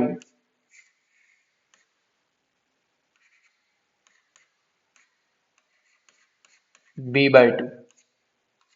ठीक है, अगर इस पूरे की लेंथ L है, if we are given that length is L and breadth is B, तो L by 2 comma B by 2 इसका सेंटर ऑफ मास हो जाएगा, अगर मैं इसको ओरिजिन पर मान रहा हूं। ठीक है, गॉट द पॉइंट। ऑलराइट, अब बेटा और आगे बढ़िए। अगर आप कोई 2 डायमेंशनल की जगह 3 डायमेंशनल बॉडी भी लेते हैं, फॉर एग्जाम्पल आपने बात करी बेटा एक सॉलिड स्फेयर की, हॉलो हो सॉलिड हो दोनों ही केसेस में सेम है, तब भी इसका सेंटर ऑफ मास बेटा कहां लाई करने वाला है, इसके ज्योमेट्रिक सेंटर पर। सॉलिड और हॉलो स्फीयर। ठीक है बेटा, तो हमें फिर इसमें कैलकुलेशन करने की जरूरत ही नहीं है। जब हमें दिख रहा है बेटा बॉडी सिमेट्रिक है ना, बॉडी सिमेट्रिक है, सेंटर ऑफ मास से देखो सारे ही डिस्टेंसेस इक्वल दिखाई दे रहे हैं। ऑलराइट, और जरूरी नहीं है बेटा सेंटर ऑफ मास से डिस्टेंस सारे इक्वल होने चाहिए।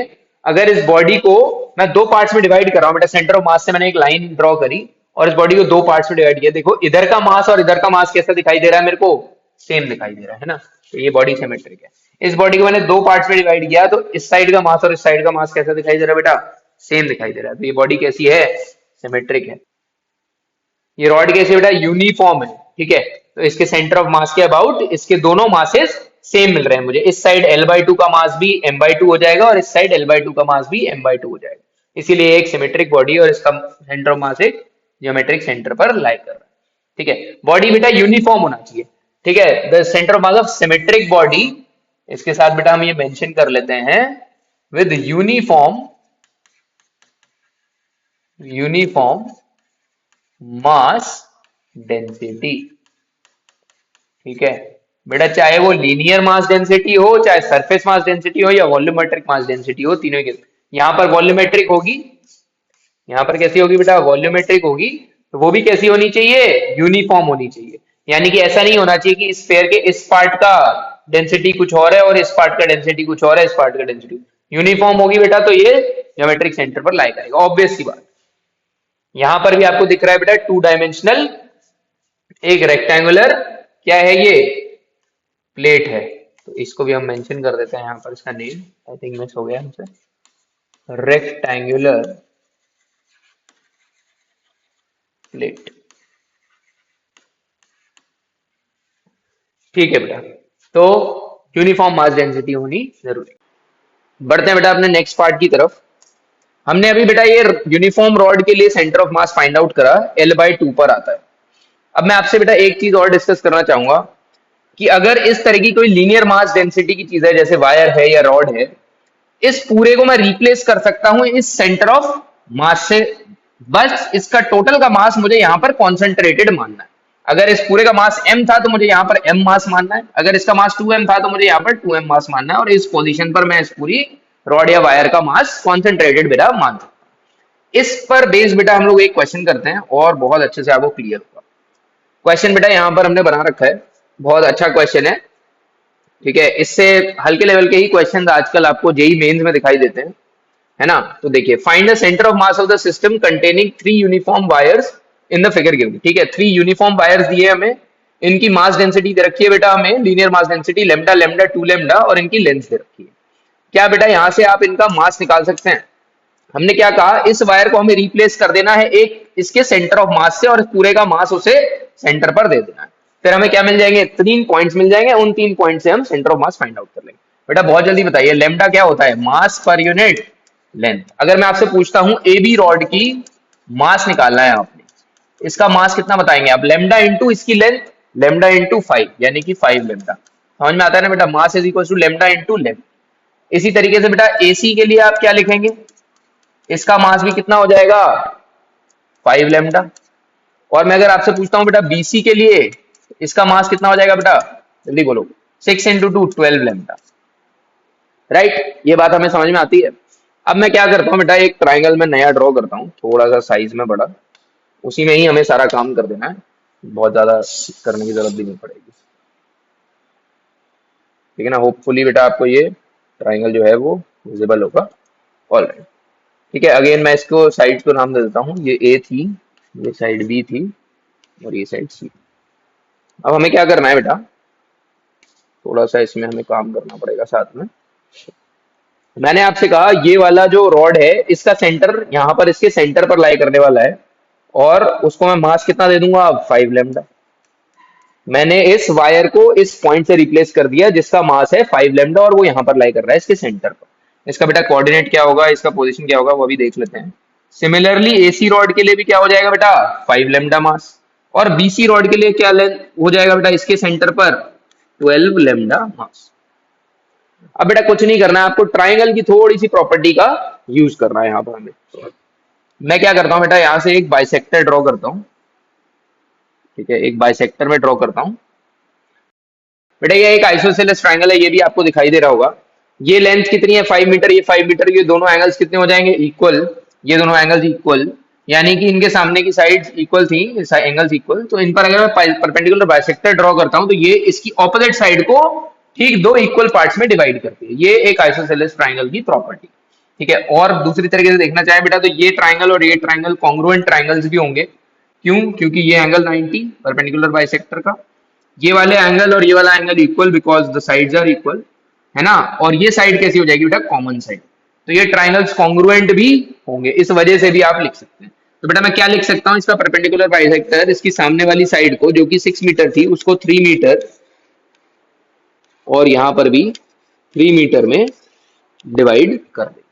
ठीक है, अब ये पूरी लेंथ कितनी है बेटा मेरे पास? 5 मीटर, ये 3 मीटर। तो क्या मैं इसके बाइसेक्टर की लेंथ भी लिख सकता हूं बेटा? आप कहेंगे सर बिल्कुल लिख सकते हैं आप, बहुत बढ़िया। क्या इसकी लेंथ 4 मीटर हो जाएगी बेटा? ये ट्राइंगल तो बेटा आप बचपन से पढ़ते आ रहे हैं, 3 मीटर 4 मीटर, तो हाइपोटेन्यूज 5 मीटर। तो 5 और 3 दिया है, तो आपको ये कैसा निकल के आएगा? 5 square minus 3 square equals to 4 square. Right, तो ये 4 मीटर लेंथ आ गई। अब बेटा इस 4 को थोड़ा सा हम ऊपर शिफ्ट कर देते हैं, जस्ट अ सेकेंड, है ना। हमें यहाँ पर एक लाइन ड्रॉ करनी होगी।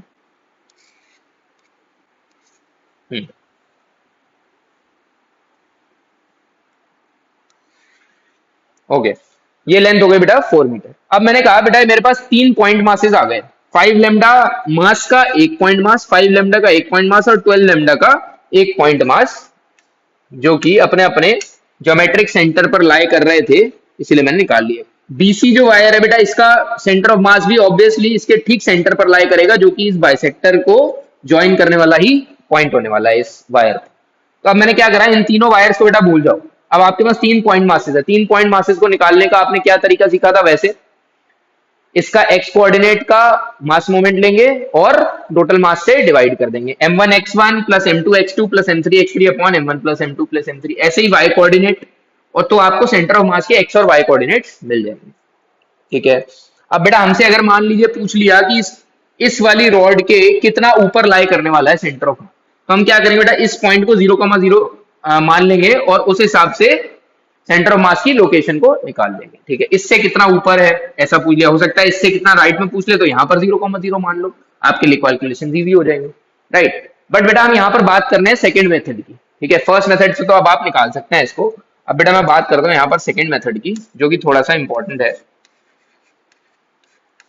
इसको मैं m2 लिखता हूँ, है ना, और जो m1 है उससे आप एक बार इसको होमवर्क में करके देखेंगे। ठीक है, जनरल मेथड से, जो कि हो जाएगा आपका summation of mi(xi) upon summation mi, जैसे आप करते आए इसको। ठीक है बेटा, यही मेथड यहाँ भी लगना है, बट इसको थोड़ा सा रिजॉल्व करने के बाद लगेगा। कैसे होगा, ये बेटा एक मास है पॉइंट मास, ये पॉइंट मास, दोनों का मास कैसा है, सेम। तो अगर इनकी लाइन ज्वाइनिंग मैं बनाता हूँ, क्या इनका सेंटर ऑफ मास इनके ठीक सेंटर पे लाई करेगा, कहोगे हाँ सर बिल्कुल लाई करेगा, क्योंकि ये सिमेट्रिक टाइप का सिस्टम दिख रहा है, इसका मास सेम इसका मास सेम, तो सेंटर ऑफ मास ऑब्वियसली इनके सेंटर पर ही लाई करेगा बेटा। ठीक है, अच्छा अब मुझे क्या करना है, इस सेंटर ऑफ मास का मास बताइए पहले तो, क्या इस सेंटर ऑफ मास का मास 5 लेमडा होगा, नहीं सर, इसका मास कितना होगा, जितना इस पूरे सिस्टम का मास है उसको पूरा कॉन्सेंट्रेट कर देना है हमने इसके सेंटर ऑफ मास में। बेटा देखिए ब्यूटी, देखिए इस सेंटर ऑफ मास का मास कितना हो जाएगा अब 10 लेमडा, करेक्ट। अब मैंने बेटा 3 पार्टिकल सिस्टम को 2 पार्टिकल सिस्टम में ब्रेक कर दिया, अब मेरे पास एक ये रह गया पॉइंट मास और एक 12 लेमडा नाम से पॉइंट मास जो है वो रह जाता है। अब आपसे पूछा जाए बेटा 12 लेमडा से कितना ऊपर है सेंटर ऑफ मास, या 10 लेमडा से कितना नीचे है, तो क्या करेंगे, मान लीजिए हमें यहां से पूछा गया, तो हमने क्या करा, यहां पर बेटा इसको कितना मान लिया 0,0। ठीक है, हमसे पूछा गया यहां से कितना ऊपर गया। अच्छा अब हमें बेटा थोड़ा सा ये फाइंड आउट करने के लिए ट्रायंगल की प्रॉपर्टी और यूज करनी पड़ेगी, इन दोनों के बीच का बेटा डिस्टेंस क्या है। अभी हमें ये लेंथ तो पता है 4 है, बट इन दोनों के बीच का डिस्टेंस क्या है उसको फाइंड आउट करने के लिए हमें क्या करना है, हम बेटा इस ट्राइंगल को नाम देते हैं ए बी सी पर हैं अभी हम, इसको हम नाम देते हैं पॉइंट को डी, इसको हम नाम देते हैं ई, और इसको हम नाम देते हैं एफ। ठीक है, अब मैं बात कर रहा हूं बेटा आपसे ट्राइंगल, मैं आपसे बात कर रहा हूं बेटा in triangle A B F and triangle A D E. क्या बेटा इनको सिमिलर प्रूव कर सकते हैं आप, बेटा दिख भी रहा है, सामने सामने दिख रहा है, देखो ये एंगल क्या हो गया बेटा इनके लिए कॉमन, इस वाले ट्राइंगल में और इस वाले ट्राइंगल में। ठीक है ना, अच्छा ये एंगल और ये एंगल कैसे हो गए बेटा, बराबर हो गए, राइट, और ये एंगल और ये एंगल कैसे हो गए बेटा 90, ये भी बराबर हो गए। देखो बेटा इसके तीनों एंगल मुझे क्या दिख रहे हैं, बराबर दिख रहे हैं, सारे एंगल्स इस ट्राइंगल्स के इक्वल हो। तो मैं क्या कह सकता हूं, in triangle A B F and triangle A D E, ये कैसे होगा बेटा सिमिलर। तो इनके साइड्स का रेशियो क्या होगा बेटा, सेम होगा, इनके साइड्स का रेशियो क्या होगा, सेम होगा। अगर ये पूरी साइड 5 थी, ये साइड कितनी थी बेटा, हमने निकाली थी 2.5 मीटर, ऑब्वियसली इसका जो सेंटर ऑफ मास है वो इसके एग्जैक्टली सेंटर पर लाई कर रहा है, ये 2.5 मीटर, ये कितनी है 4 मीटर। ठीक है, अब बेटा इनकी साइड्स का रेशियो हम लिखते हैं, हमें निकालनी कौन सी साइड है बेटा, बेसिकली ई एफ साइड निकालनी है हमें। ठीक है, ई एफ निकालनी है, उसके लिए अगर हमें ए ई भी मिल जाती है तो हम माइनस कर देंगे उसमें से। क्या निकाल सकते हैं हम साइड का रेशियो इसमें, 5/2.5 इज इक्वल टू, पूरी साइड कितनी है 4/x, मान लो बेटा मैंने उसको x मान लिया। ठीक है, साइड को मैंने x मान लिया, यहां से मेरे को x कितना मिल जाता है बेटा 2 के बराबर, यानी कि ये वाली x लेंथ जो है वो 2 आ गई। अगर ये पूरा 4 है और ये 2 है, ठीक है बेटा यहां पर मैं लिख देता हूं इसको, ये कितना है 2 मीटर, तो ये 4 - 2 भी कितना हो जाएगा फाइनली 2 मीटर के ही बराबर मुझे यहाँ पर लेंथ मिल जाएगी। थोड़ा सा बेटा इसमें ट्रायंगल की प्रॉपर्टीज का यूज है, नथिंग एल्स, और कुछ भी नहीं है। अब देखो बेटा क्या है आपके पास, एक पॉइंट मास है 10 लेमडा, एक पॉइंट मास है 12 लेमडा, इनके बीच की दूरी है 2 मीटर। आप क्या फॉर्मूला यूज करते थे बेटा इसमें? नेक्स्ट पेज पर आ जाते हैं हम लोग, है ना। इस केस में बेटा आप क्या फॉर्मूला यूज करते थे? एक पॉइंट मास आ गया अब आपके पास 10 लेमडा, एक पॉइंट मास आ गया बेटा आपके पास 12 लेमडा, इन दोनों के बीच का डिस्टेंस आपको दे रखा है 2 मीटर्स, ठीक है। अब मैं आपसे पूछूं बेटा इनका सेंटर ऑफ मास लिखना है, तो आप लिखोगे, अगर हमें यहां से लिखना है for example from this mass 12 lambda से लिखना है, तो आप क्या लिखेंगे इसको? y coordinate of COM is equal to, इसी पे लाई कर रहा है ना, हम y मान लेते हैं इसको, ठीक है। दूसरा मास, ठीक है, into total distance upon total मास। क्या यही कर रहे थे हम? बेटा आपको मैं एक बार पीछे जाके इस फॉर्मूला को दिखाता हूं, कहां पर हमने ये नोट करा था। Just a second, let me show you.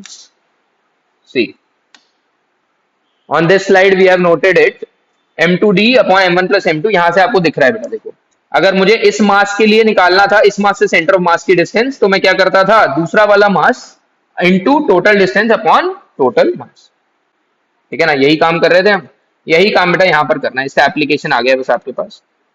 थोड़ा सा बेटा जल्दी हो जाता है काम, और कुछ भी नहीं है इसमें, कोई ऐसी रॉकेट साइंस नहीं लग रही है। सिमिलर मेथड से काम हो रहा है आपका, है ना। या आप m1x1 plus m2x2 upon m1 plus m2 करेंगे, तो ऑब्वियसली ये वाले का कोऑर्डिनेट कैसा आ जाएगा? y कोऑर्डिनेट 0, तो प्लस 0 ही ऐड होगा इसमें, और कुछ भी नहीं है, ज्यादा डिफरेंस नहीं, ठीक है। तो y coordinate of centre of mass बेटा मुझे क्या मिल जाता है यहाँ से? 20 lambda upon 22 lambda is equals to 10 lambda by 11। This is from rod, या वायर दिया है, मैं तो बेटा वायर लिख लेते हैं, इसको लिखते हैं बेटा from 12 lambda point mass. But बेटा क्या क्वेश्चन में हमें 12 लेमडा पॉइंट मास दिया था? नहीं। आपको फाइनली क्या करना होगा? From the rod of mass density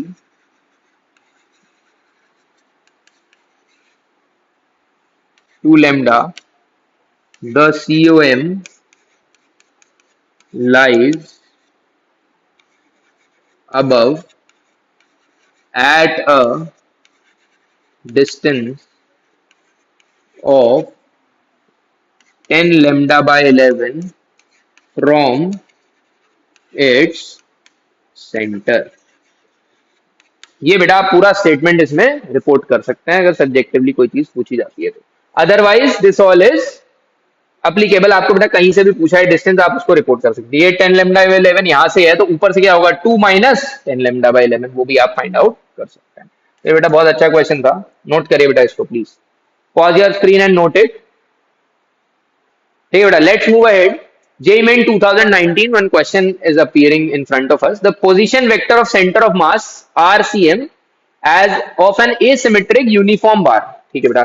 बार कैसी है? एसिमेट्रिक है, ये बार है बेटा, इसको ट्रेस करते हैं अभी हम, लेकिन है कैसी? Uniform, of negligible area of cross section, ठीक है। Area of cross section negligible है, यानी कि हमें कैसा मास डेंसिटी लेना है बेटा? यहाँ पर लेमडा लेना है। सिग्मा कब लेते हैं? जब एरिया भी होता है साथ में। अभी तो हमने बेटा पढ़ा ही लेमडा के बारे में, तो ऑब्वियसली क्वेश्चन में लेमडा ही बोल रहे हैं वो, ठीक है। As shown in the figure, ठीक है। तो हमें RCM निकालना है, यानी कि सेंटर ऑफ मास का पोजीशन वेक्टर निकालना है। जैसे देखो ऑप्शन में भी क्या दिया है? आई कैप, जे कैप, यानी कि एक्स कैप और वाई कैप के फॉर्म में आंसर दिया हुआ है हमें। अच्छा, है कैसी? एसिमेट्रिक। मैं इसे ट्रेस करता हूं बेटा। ये है रॉड, ये है रॉड, और ये है रॉड। ये ऐसी रॉड है, ठीक है। इसका मास यहां पर कितना दिया है? 2m मास, यहां पर m मास और यहां पर m मास। ये l डिस्टेंस दिया है ऊपर, ठीक है। तो हमें क्या करना है बेटा? एक्स कैप वाई कैप के टर्म्स में बात करनी है, तो मैं क्या करता हूं? इसके कोऑर्डिनेट्स लिखता हूं बेटा, ठीक है। इसके कोऑर्डिनेट्स लिखता हूं। किसके कोऑर्डिनेट्स लिखूं? बट मैं क्या पूरे रॉड्स के कोऑर्डिनेट्स लिखता रहूंगा? नहीं। I know that in rods का बेटा सेंटर ऑफ मास कहां लाई करेगा? इनके ज्योमेट्रिक सेंटर पर लाई करने वाला है। तो ये 2m मास की रॉड है, इसका लेंथ कितना है? l और l, 2l लेंथ की रॉड है। इसका सेंटर ऑफ मास कहां लाई करेगा बेटा? एल लेंथ पर। तो इसका मैं कोऑर्डिनेट क्या लिख सकता हूँ, एल कॉमा, ये भी कितना देगा मुझे, एल। इसका कोऑर्डिनेट हो जाएगा एल कॉमा एल, ठीक है। और इसका मास कितना हो जाएगा, 2m के बराबर। दोनों चीजें लिखते चलते हैं। इस पूरी रॉड को मैंने कॉन्सेंट्रेट किया सेंटर पर, इसका मास 2m और इसका coordinate L comma L. Second part पर आते हैं। इस रॉड का मास पूरा रहेगा m और इसका सेंटर कहाँ है, यहाँ पर, ठीक है। ये लेंथ कितनी है, l, ये लाई कहाँ करेगा, l/2 पर y एक्सिस में, बट x में कहाँ जाना है हमें, 2l पर। तो यहां से मैं मार्क करता हूं बेटा इसको, जस्ट सेकेंड। यहां मैं लिखता हूं 2l कॉमा l/2।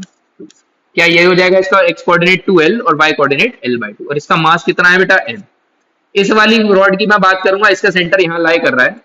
इसका कोऑर्डिनेट बताओ बेटा मेरे को, 2.5l मेरे को x एक्सिस में दिखाई दे रहा है ये, और y में कितना है, कोई दिक्कत तो नहीं है इसमें, बिल्कुल ठीक है सर। बेटा यहाँ पर l/2 है, यहाँ पर मैं 2.5 लिख दिया है, तो इसको भी यहाँ पर क्या लिख देते हैं हम, 0.5l, और इसका मास कितना है, m। ये भी कोऑर्डिनेट और इसका मास भी कितना है, m। बेटा 3 पॉइंट मासेस मिल गए आपको, ठीक है। 3 पॉइंट मासेस का सेंटर ऑफ मास कैसे फाइंड आउट करते थे, बहुत इजी मेथड है बेटा, आपको सब आता है ये तो। जल्दी से इसका सॉल्यूशन लिखिए। r वेक्टर ऑफ COM कितना हो जाएगा इस केस में, इसका XCOM I cap plus YCOM J cap, ऐसे रिपोर्ट हो जाएगा। क्या XCOM निकालना है बेटा आपको, बताइए क्या लिखें। सबसे पहले x कोऑर्डिनेट्स को मल्टीप्लाई करें मासेस के साथ, 2m into L plus m into 2l plus m into 2.5l। क्या यही है बेटा x कोऑर्डिनेट्स, हाँ सर बिल्कुल यही है, अपॉन टोटल मास कितना हो जाएगा, 4m। यहां से बेटा आपको क्या मिलता है, XCOM, इसकी वैल्यू आप कैसे निकालेंगे, 2ml 2ml 2.5 ml, यानी कि टोटल हो गया 6.5 ml अपॉन 4m। यहां से बेटा m से m कैंसिल करा हमने, 6.5l/4। ऐसा तो बेटा कहीं भी आंसर में नहीं देगा, डिनोमिनेटर में 8 आ रहा है, 2 से मल्टीप्लाई करते हैं, 13l अपॉन 8। ये मेरा बेटा x कोऑर्डिनेट आ रहा है, कहां से मैच कर रहा है ये आंसर, फर्स्ट ऑप्शन, यही आपका ठीक आंसर होना चाहिए। एक बार y कोऑर्डिनेट भी निकाल लेते हैं, जस्ट फॉर गेनिंग कॉन्फिडेंस, ठीक है। YCOM, इसको भी क्या सिमिलर मैनर में लिख सकते हैं हम लोग, 2m मास इंटू इसका y कोऑर्डिनेट कितना है l, प्लस m मास, इसका y कोऑर्डिनेट कितना है 0.5l, प्लस m मास, इसका y कोऑर्डिनेट कितना है बेटा 0, upon total mass is again 4m, ठीक है। तो YCOM की वैल्यू बेटा यहाँ से क्या मिलती है मेरे को, 2.5 ml अपॉन 4m, यहाँ m से m कैंसिल, अगेन बेटा 8 है डिनोमिनेटर में, 2 से मल्टीप्लाई करा हमने, 5l अपॉन 8। ये आ गया आपका y कोऑर्डिनेट, जो कि यहाँ पर मैच कर गया, और x कोऑर्डिनेट क्या था, ये भी आपका मैच कर गया, ठीक है। ऑलराइट बेटा, नोट करें इसको, पॉज करें स्क्रीन को, नोट करें, लेट्स मूव अहेड। ठीक है बेटा, तो हम मूव करते हैं अपने नेक्स्ट क्वेश्चन की तरफ। जेईई एडवांस 2019 में आज क्वेश्चन है बेटा, look at the drawing given in the figure which has been drawn with ink of uniform line thick. बेटा पहले तो हमें क्वेश्चन देख के डरना बिल्कुल नहीं है, ठीक है, बहुत ही सिंपल क्वेश्चन है। देखो जेईई एडवांस में कैसा क्वेश्चन पूछा गया है, ये एक इंक से ड्रॉ किया हुआ फिगर है जो कि यूनिफॉर्म लाइन थिकनेस है उसकी, ठीक है, यूनिफॉर्म लाइन थिकनेस है। The mass of ink used to draw each of the two inner circles and each of the two line segments is m। देखो बेटा हमें क्या डेटा दिया है, पहले यहाँ पर वो नोट करते हैं। इनका मास हमें m दे रखा है बेटा सबका, एक मिनट रुको, इन सबका बेटा हमें मास m दे रखा है। देखो इनर सर्कल्स का मास m दिया है, और दोनों लाइन सेगमेंट्स का भी मास कितना दिया है हमें, m दिया है। Mass of the ink used to draw the outer circle is 6m। देखो बेटा इतनी इंक मेरी यूज हो गई आउटर सर्कल को ड्रॉ करने के लिए, इतने मास की ink. The coordinates of the centre of the different parts are, outer circle का बेटा हमें सेंटर का कोऑर्डिनेट दिया हुआ है 0,0, ठीक है। क्या ये एक रिंग टाइप का सिस्टम है, hollow ring, obviously ring is hollow only, तो रिंग टाइप का सिस्टम है, 0,0 पर सेंटर पर लाई कर रहा है, ठीक है, बिल्कुल ठीक दिया इन्होंने। यानी कि इस रिंग का जो सेंटर है उसको इन्होंने ओरिजिन माना है कोऑर्डिनेट सिस्टम में, राइट। आउटर सर्कल का, लेफ्ट इनर सर्कल का बेटा -a, a मैं यहाँ पर लिखता जाता हूँ, -a, a दिया है मुझे लेफ्ट इनर सर्कल का, राइट इनर सर्कल का बेटा मेरे को कोऑर्डिनेट दिया है a comma A, vertical line का बेटा दिया है मैं 0 कॉमा 0। देखो यानी कि एग्जैक्टली इस रिंग का सेंटर कौन सा है, ये है, और इस लाइन का भी सेंटर यही। नीचे वाले पॉइंट का क्या दिया है, हॉरिजॉन्टल लाइन का हमको दिया हुआ बेटा 0 कॉमा माइनस। हमसे पूछा गया है क्वेश्चन में Y coordinate of the centre of mass of the ink in this drawing. बेटा कितना सिंपल क्वेश्चन है, आप देखो इसको, आपने ये कितना मस्ती से सॉल्व किया है पहले इस तरीके के क्वेश्चंस को। अगर हमसे बेटा y coordinate of centre of mass पूछता है तो हम करते क्या है, m1y1 plus m2y2 plus dash dash dash up to n masses upon total mass which is m1 plus m2 plus dash dash dash up to mn। ठीक है बेटा, अब यहाँ पर हमारे पास कितने पॉइंट मासेस हो गए, अगर मैं इस पूरे रिंग को यानी कि जो आउटर सर्कल है इसको मैं एक पॉइंट मास से रिप्लेस कर दूं तो वो इसके सेंटर पर लाई करेगा और उसका मास कितना हो जाएगा 6m, उसका कोऑर्डिनेट क्या हो जाएगा 0। ठीक है ना बेटा, तो ये एक सिस्टम जो बन गया हमारा, इसमें हमारे पास कितने पॉइंट मासेस बन गए, बस हमें इसमें कैलकुलेशन ध्यान रखना है। ठीक है, बेसिकली हमारी कैलकुलेशन टेस्ट कर रहे हैं इस केस में 1 2 3 4 5 पांच चीजों का यहाँ पर हमें मास मूवमेंट को ऐड करना है। तो बेटा सबसे पहले 6m से स्टार्ट करते हैं हम लोग। 6m, इसका y कोऑर्डिनेट क्या है भाई 0 प्लस, ये डन हो गया, इसको ओके कर देते हैं। सेकंड पर आते हैं हम m, इसका y कोऑर्डिनेट कितना दिख रहा है बेटा a प्लस, ये भी डन हो गया। थर्ड m, इसका y कोऑर्डिनेट कितना दिख रहा है बेटा a प्लस, ये भी डन हो गया। इसका y कोऑर्डिनेट कितना दिख रहा है बेटा 0, बहुत बढ़िया, ये भी डन हो गया। बेटा y लेना है, यहाँ पर माइनस ए दिया है, इससे कोई मतलब नहीं है, यहाँ पर a, यहाँ पर a, यहाँ पर 0 प्लस अगले पार्ट में हमें क्या मिल रहा है m, इसका y कोऑर्डिनेट कितना है माइनस ए अपॉन टोटल मास कितना है मेरे पास 6m प्लस m 4m। ठीक है, तो y cum की वैल्यू बेटा यहाँ से क्या मिलती है हमें, ये ma और ये ma कैंसिल हो सकता है, सिर्फ और सिर्फ ये बचेगा बेटा, बाकी 0 हो जाएगा sir. ma upon 10m is equals to a upon 10, ये हो जाएगा बेटा मेरा y कोऑर्डिनेट। क्या आंसर है, ए ऑप्शन मैच कर जाएगा। ऑल राइट बेटा, दिस सिंपल क्वेश्चन देखो बेटा, इतने से कंसेप्ट पर बेस्ड भी क्वेश्चन हमसे पहले पूछे गए। ऑल राइट, ठीक है बेटा, यहां से हम मूव करते हैं अपने नेक्स्ट क्वेश्चन पर। ये बेटा जेई मेंस का एक क्वेश्चन है, और अब हम बात करते हैं बेटा नॉन यूनिफॉर्म सिस्टम्स को हम कैसे डील करने वाले हैं। इस क्वेश्चन के थ्रू बेटा सब चीज क्लियर हो जाएगी। हमने अपनी स्लाइड में बेटा देखा भी था, आप ध्यान से देखिए, if we move to this slide, हमने यहाँ पर बेटा लिखा था नॉन यूनिफॉर्म सिस्टम के लिए बेटा जो आपको मास डेंसिटी है ना वो गिवन हो। तो अभी हमने लीनियर मास डेंसिटी की बात करी है, हमने एक रॉड टाइप के सिस्टम के बारे में देखा है। तो हम क्या करते हैं बेटा, नॉन यूनिफॉर्म रॉड का एक क्वेश्चन सॉल्व करता है। बहुत वास्ट है, हम लोग जो है वो स्टेप बाय स्टेप चलेंगे, है ना, सब चीज एक लेक्चर में तो हम कवर नहीं कर सकते। ठीक है, हम स्टार्ट करते हैं बेटा, ये क्वेश्चन हम लोग डील करते हैं इसमें। A rod of length L and non uniform mass density. देखो बेटा, यही जो हम क्वेश्चन की बात कर रहे हैं, हमें चाहिए था क्वेश्चन, वो हमें मिल गया। ये एक रॉड है बेटा, नॉन यूनिफॉर्म मास डेंसिटी है इसकी इस बार। ठीक है, और वेरी कैसे कर रही है, at mass density given by rho is equals to, अच्छा बेटा है लीनियर मास डेंसिटी, बट इसको इन्होंने रिप्रेजेंट यहाँ पर कैसे कर दिया है, रो से। बट आप अगर बेटा कंफर्टेबल हैं लेमडा लेने में तो आप इसको लेमडा भी लिख सकते हैं, है लीनियर मास डेंसिटी। आपको देखने की आदत कैसी है बेटा, लेमडा, अगर मैं यहाँ लेमडा लिख देता हूं तो आपको क्या हो जाएगा बेटा, थोड़ा समझना इजी हो जाएगा। लेमडा इज इक्वल टू आपको क्या दिया है, a plus B into X upon L whole square. Basically ये मान लीजिए आपको लेमडा ये where a and b are constants and x is varying from 0 to l। ठीक है बेटा, ये 0 है, यहां से लेके l तक हमारा x जो है वो वेरी कर रहा है। Value of l for the centre of mass of the rod. ठीक है बेटा, इसी रॉड का सेंटर ऑफ मास हमें निकाल देना है, यहाँ पर 0 से l के बीच में कहां पर लाई कर रहा है। ऑल राइट, अब हमें क्या करना है बेटा, हम सिंपल सिस्टम में क्या करते थे, डायरेक्टली ये बोलते थे कि इस रॉड का सेंटर ऑफ मास सेंटर में लाई कर रहा है। बट अब क्या है, इसका मास डेंसिटी देखो वेरिंग है फ्रॉम 0 टू l, x के हिसाब से वेरी कर रहा है। मैं यहाँ पर x की वैल्यू डालूंगा l/2 तो कुछ और आएगा, l/3 तो कुछ और आएगा, l/4 तो कुछ और आएगा, l/5 तो कुछ और आएगा। ठीक है ना, 2l/3 पर कुछ और आएगा, यानी हर पॉइंट पर डेंसिटी मेरी चेंज हो रही है।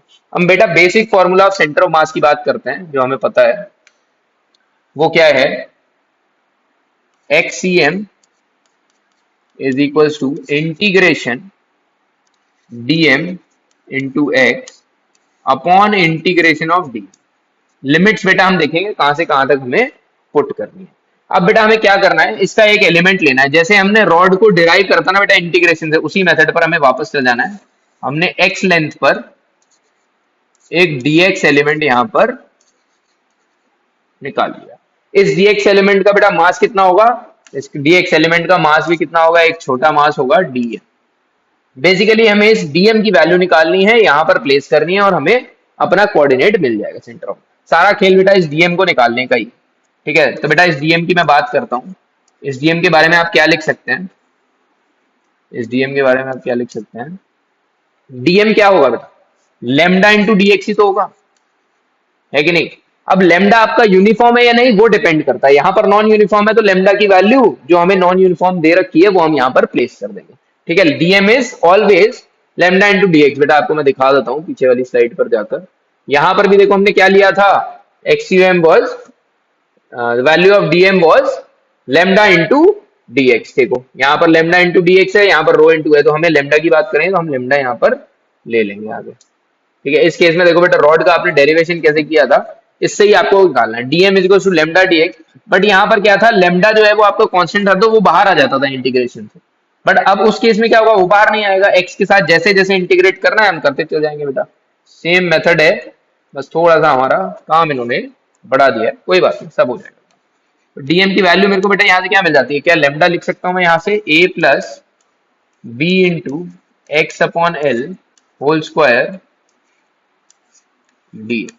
ये मुझे क्या मिल गया बेटा, डीएम। तो बेटा इस डीएम को ही बस उठा के मेरे को यहां पर प्लेस करना है, कर दीजिए बेटा, बहुत इजीली कर लेंगे आप, करिए। मेन कहानी यहां पर बेटा बस इंटीग्रेशन की बचती है, ठीक है ना, वो हम लोग इजीली मेकअप कर लेंगे। यहाँ पर बेटा एक लाइन ड्रॉ कर देता हूं मैं, यहाँ पर हमने अपनी बेसिक वैल्यूज निकाल ली, अब हम फाइनली एक्ससीएम की बात करने वाले हैं यहाँ पर। तो जस्ट अ सेकेंड,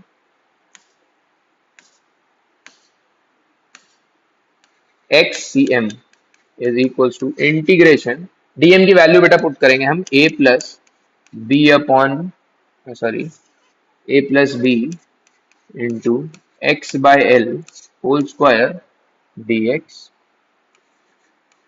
इंटू क्या आना है बेटा यहाँ पर एक्स अपॉन डीएम में एक्स की वैल्यू नहीं आनी है, सीधा सीधा dx रहने वाला है, यहाँ पर बस एक x एक्स्ट्रा है बेटा ऊपर। ऐसा नहीं करना है कभी कि इसको इससे कैंसिल कर दें बेटा, ये आप कैलकुलेट करेंगे, ये आप कैलकुलेट करेंगे, फिर जो भी कैंसिल होगा उसको कैंसिल कर सकते हैं हम लोग। ठीक है, इसको बेटा आगे बढ़ाते हैं। मैं इस इंटीग्रेशन को बेटा ओपन कर देता हूँ, ठीक है, और लिमिट भी चाहे तो यहीं पर लगा दो, कहां से कहां तक वेरी करना है, हमें जीरो से लेके एल तक। ठीक है, हमें जीरो से लेके एल तक जाना है पूरी रॉड बनाने के लिए। क्या मैं यहाँ पर लिमिट लिख दूं जीरो से एल, ठीक है।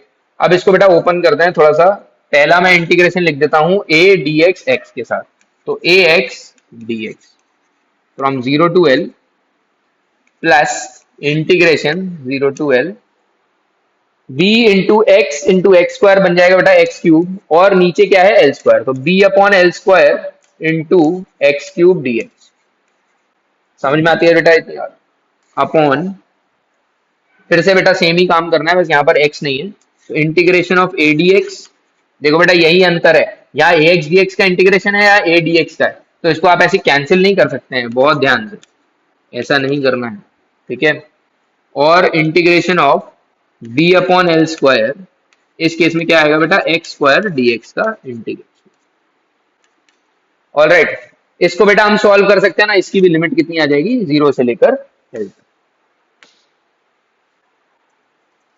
ऑलराइट बेटा, लेट्स मूव अहेड, इंटीग्रेशन करते हैं बेटा इसका, ए को बाहर लिया हमने, x square upon two zero से एल तक, करेक्ट।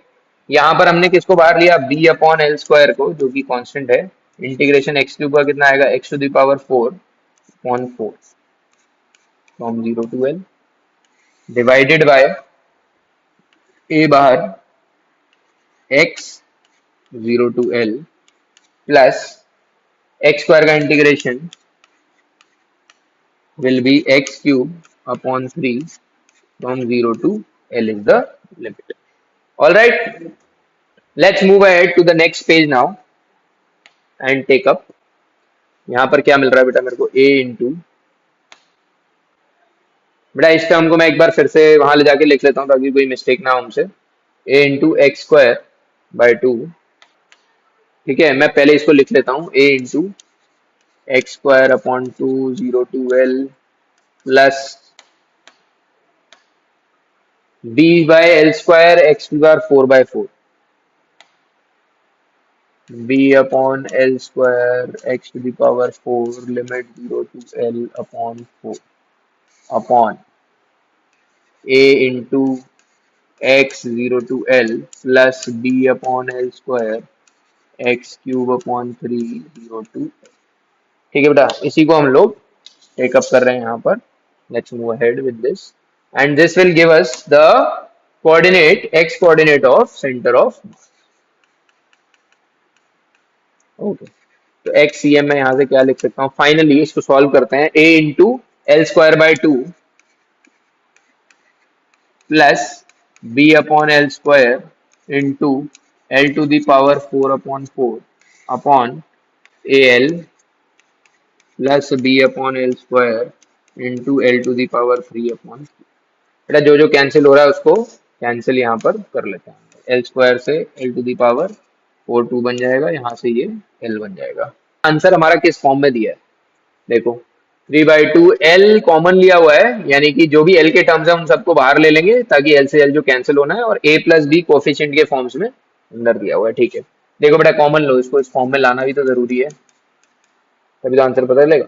ऊपर से क्या कॉमन आ रहा है, एल स्क्वायर है ना, और साथ में बाय 2 भी कॉमन ले लें, बिल्कुल ठीक है. अंदर क्या बचा हमारे पास यहाँ पर, a प्लस बी बाय 2, बिल्कुल ठीक है सर. आगे बढ़े, नीचे क्या कॉमन आ रहा है हमारे पास, सिर्फ और सिर्फ एल कॉमन आ रहा है. देखो एल कॉमन ले लिया, अंदर क्या बचा हमारे पास, a प्लस बी बाय 3. इसमें तो कोई दिक्कत नहीं है किसी को. ऑल राइट, एल से एल बेटा यहाँ पर भी कैंसिल हो जाएगा. एक्स सी एम की वैल्यू क्या मिल रही है मेरे को यहाँ पर, एल अपॉन 2 इंटू, देखो बेटा यहाँ से क्या क्या बाहर आ रहा है, 2a क्या बन जाएगा यहाँ पर, 2a प्लस बी अपॉन में 2, ठीक है, इंटू ये 3 ऊपर चला जाएगा एलसीएम बन के, अपॉन 3a प्लस बी. क्या यही दिख रहा है फाइनली, ठीक है. एक्ससीएम की वैल्यू क्या आ रही है यहाँ से फाइनली मेरे पास, एल अपॉन, यानी कि ये 3 भी एल के साथ ले लेते हैं और ये 2 भी बाहर ले लेते हैं, तो 3l upon 4 into 2a plus B upon 3a plus B. L इन्होंने उस साइड लिया हुआ है, तो बेटा सेम बिल्कुल आपको दिखाते हैं, देखो कैसे मैच करना है ये आंसर हमें. 2a प्लस बी बन 3a प्लस बी. वैसे तो ये स्टेप लिखने की जरूरत नहीं है, आपको सीधा दिख रहा है, इतना टाइम भी नहीं होगा आपके पास, बट जस्ट समझाने के लिए होता है. देखो 3/4 और 2a plus B 3a plus B 2a plus B 3a plus B, यही वाला आंसर बेटा मेरे को दिखाई देता है यहाँ पर. यही आपका ठीक आंसर जाएगा, यानी कि D option is the correct option. All right बेटा, देखो सिर्फ और सिर्फ कंसेप्ट था आपका इंटीग्रेशन का, फाइनली आप इसमें आंसर पर अराइव जो है वो कर पाए हैं because of the basic concept that was used. All right, तो डी ऑप्शन आपका हो गया correct option. All right, so let's move ahead. ठीक है बेटा, अब यहां से हम मूव करते हैं एक और क्वेश्चन पर, सिमिलर है ताकि आपको जो है वो इजीली समझ में आ जाए चीजें. हमें क्या दिया हुआ है, ठीक है बेटा, यहां से हम मूव करते हैं अपने. ठीक है बेटा, ओके बेटा, let's move ahead from this question. Similar एक क्वेश्चन बेटा आपको दिया हुआ है यहाँ पर, the distance of centre of mass from and A of one dimensional rod. ठीक है, एक वन डायमेंशनल रॉड दिया है हमें, फिर से बेटा इसको ड्रॉ करते हैं जैसे हमने पहले किया था.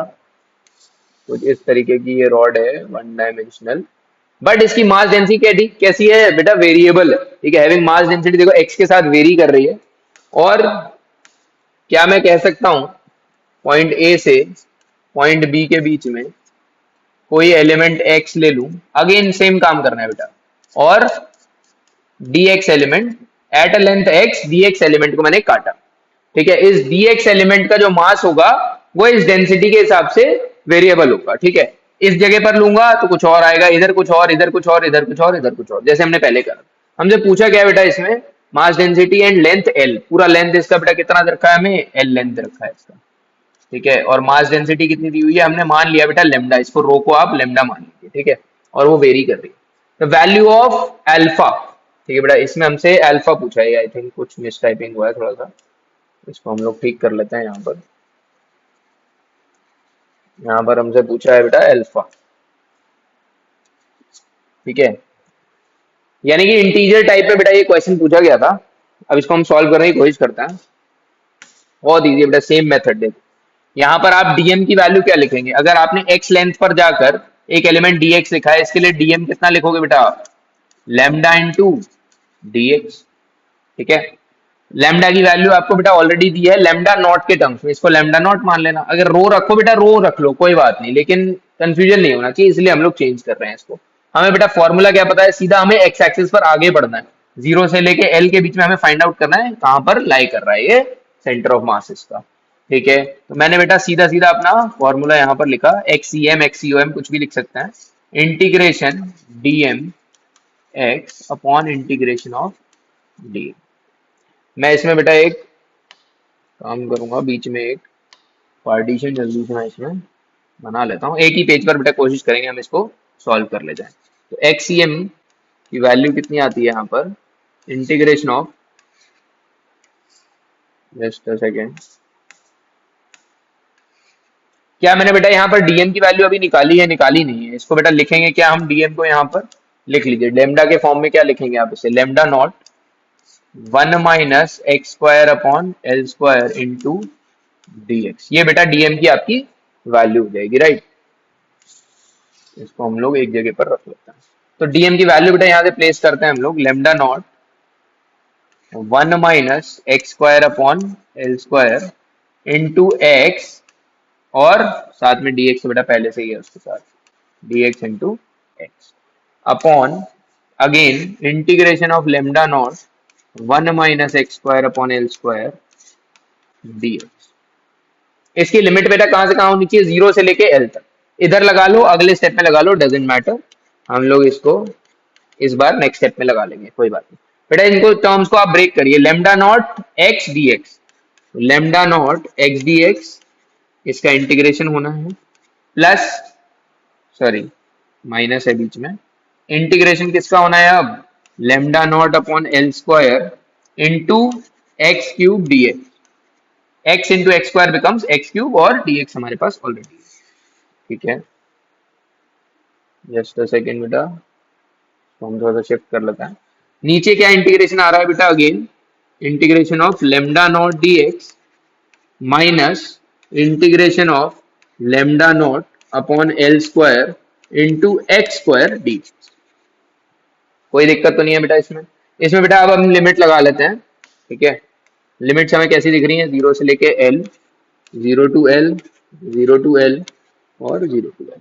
इसमें से बेटा जो जो कॉन्स्टेंट्स बाहर आएंगे उन्हें बाहर ले लेंगे। देखो lambda naught, lambda naught, lambda naught, lambda naught, ये सब में से बाहर आ रहे हैं, इसको हम यहीं पर कैंसिल कर देते हैं, alright,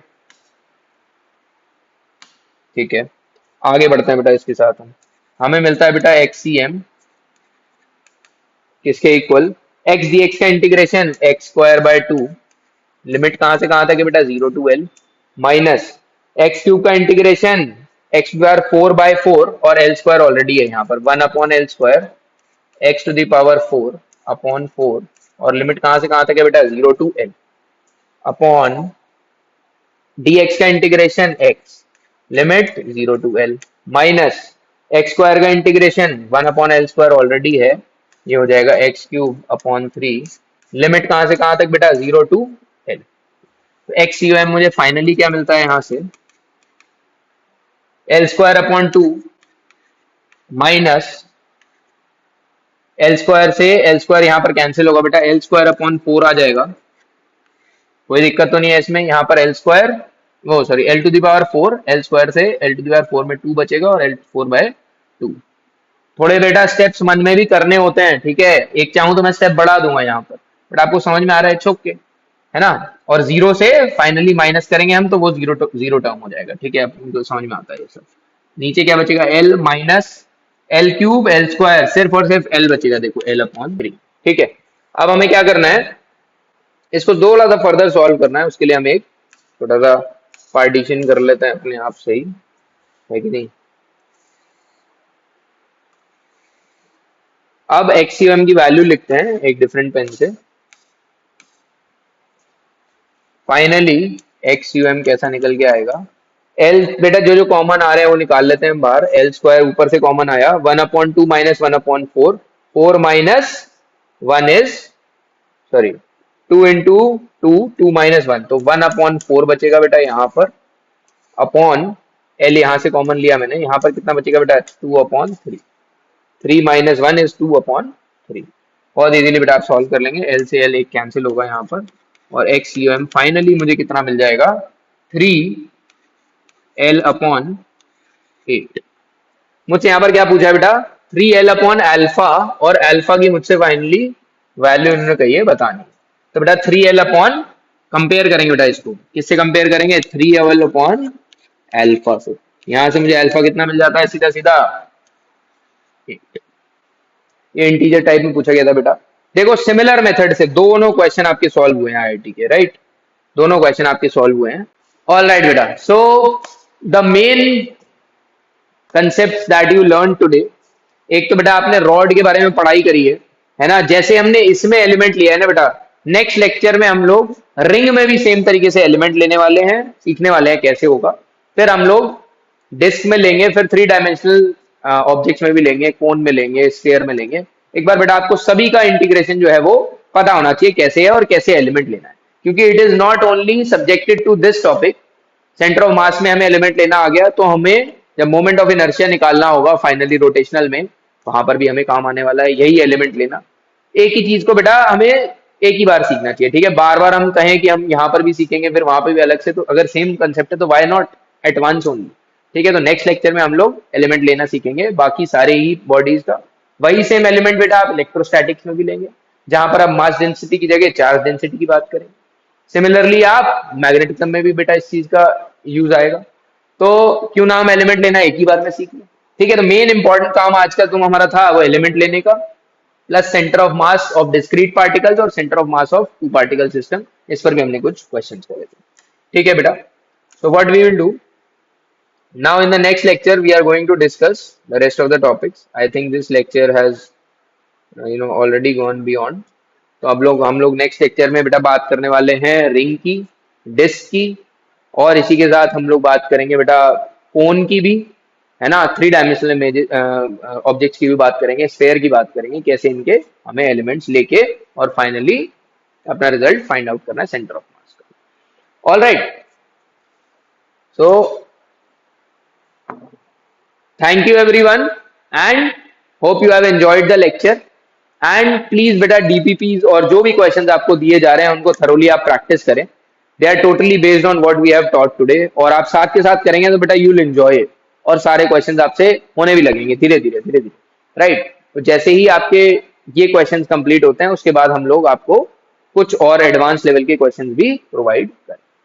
so all the best बेटा, एंजॉय योर डे एंड पढ़ते रहें, आगे बढ़ते रहें।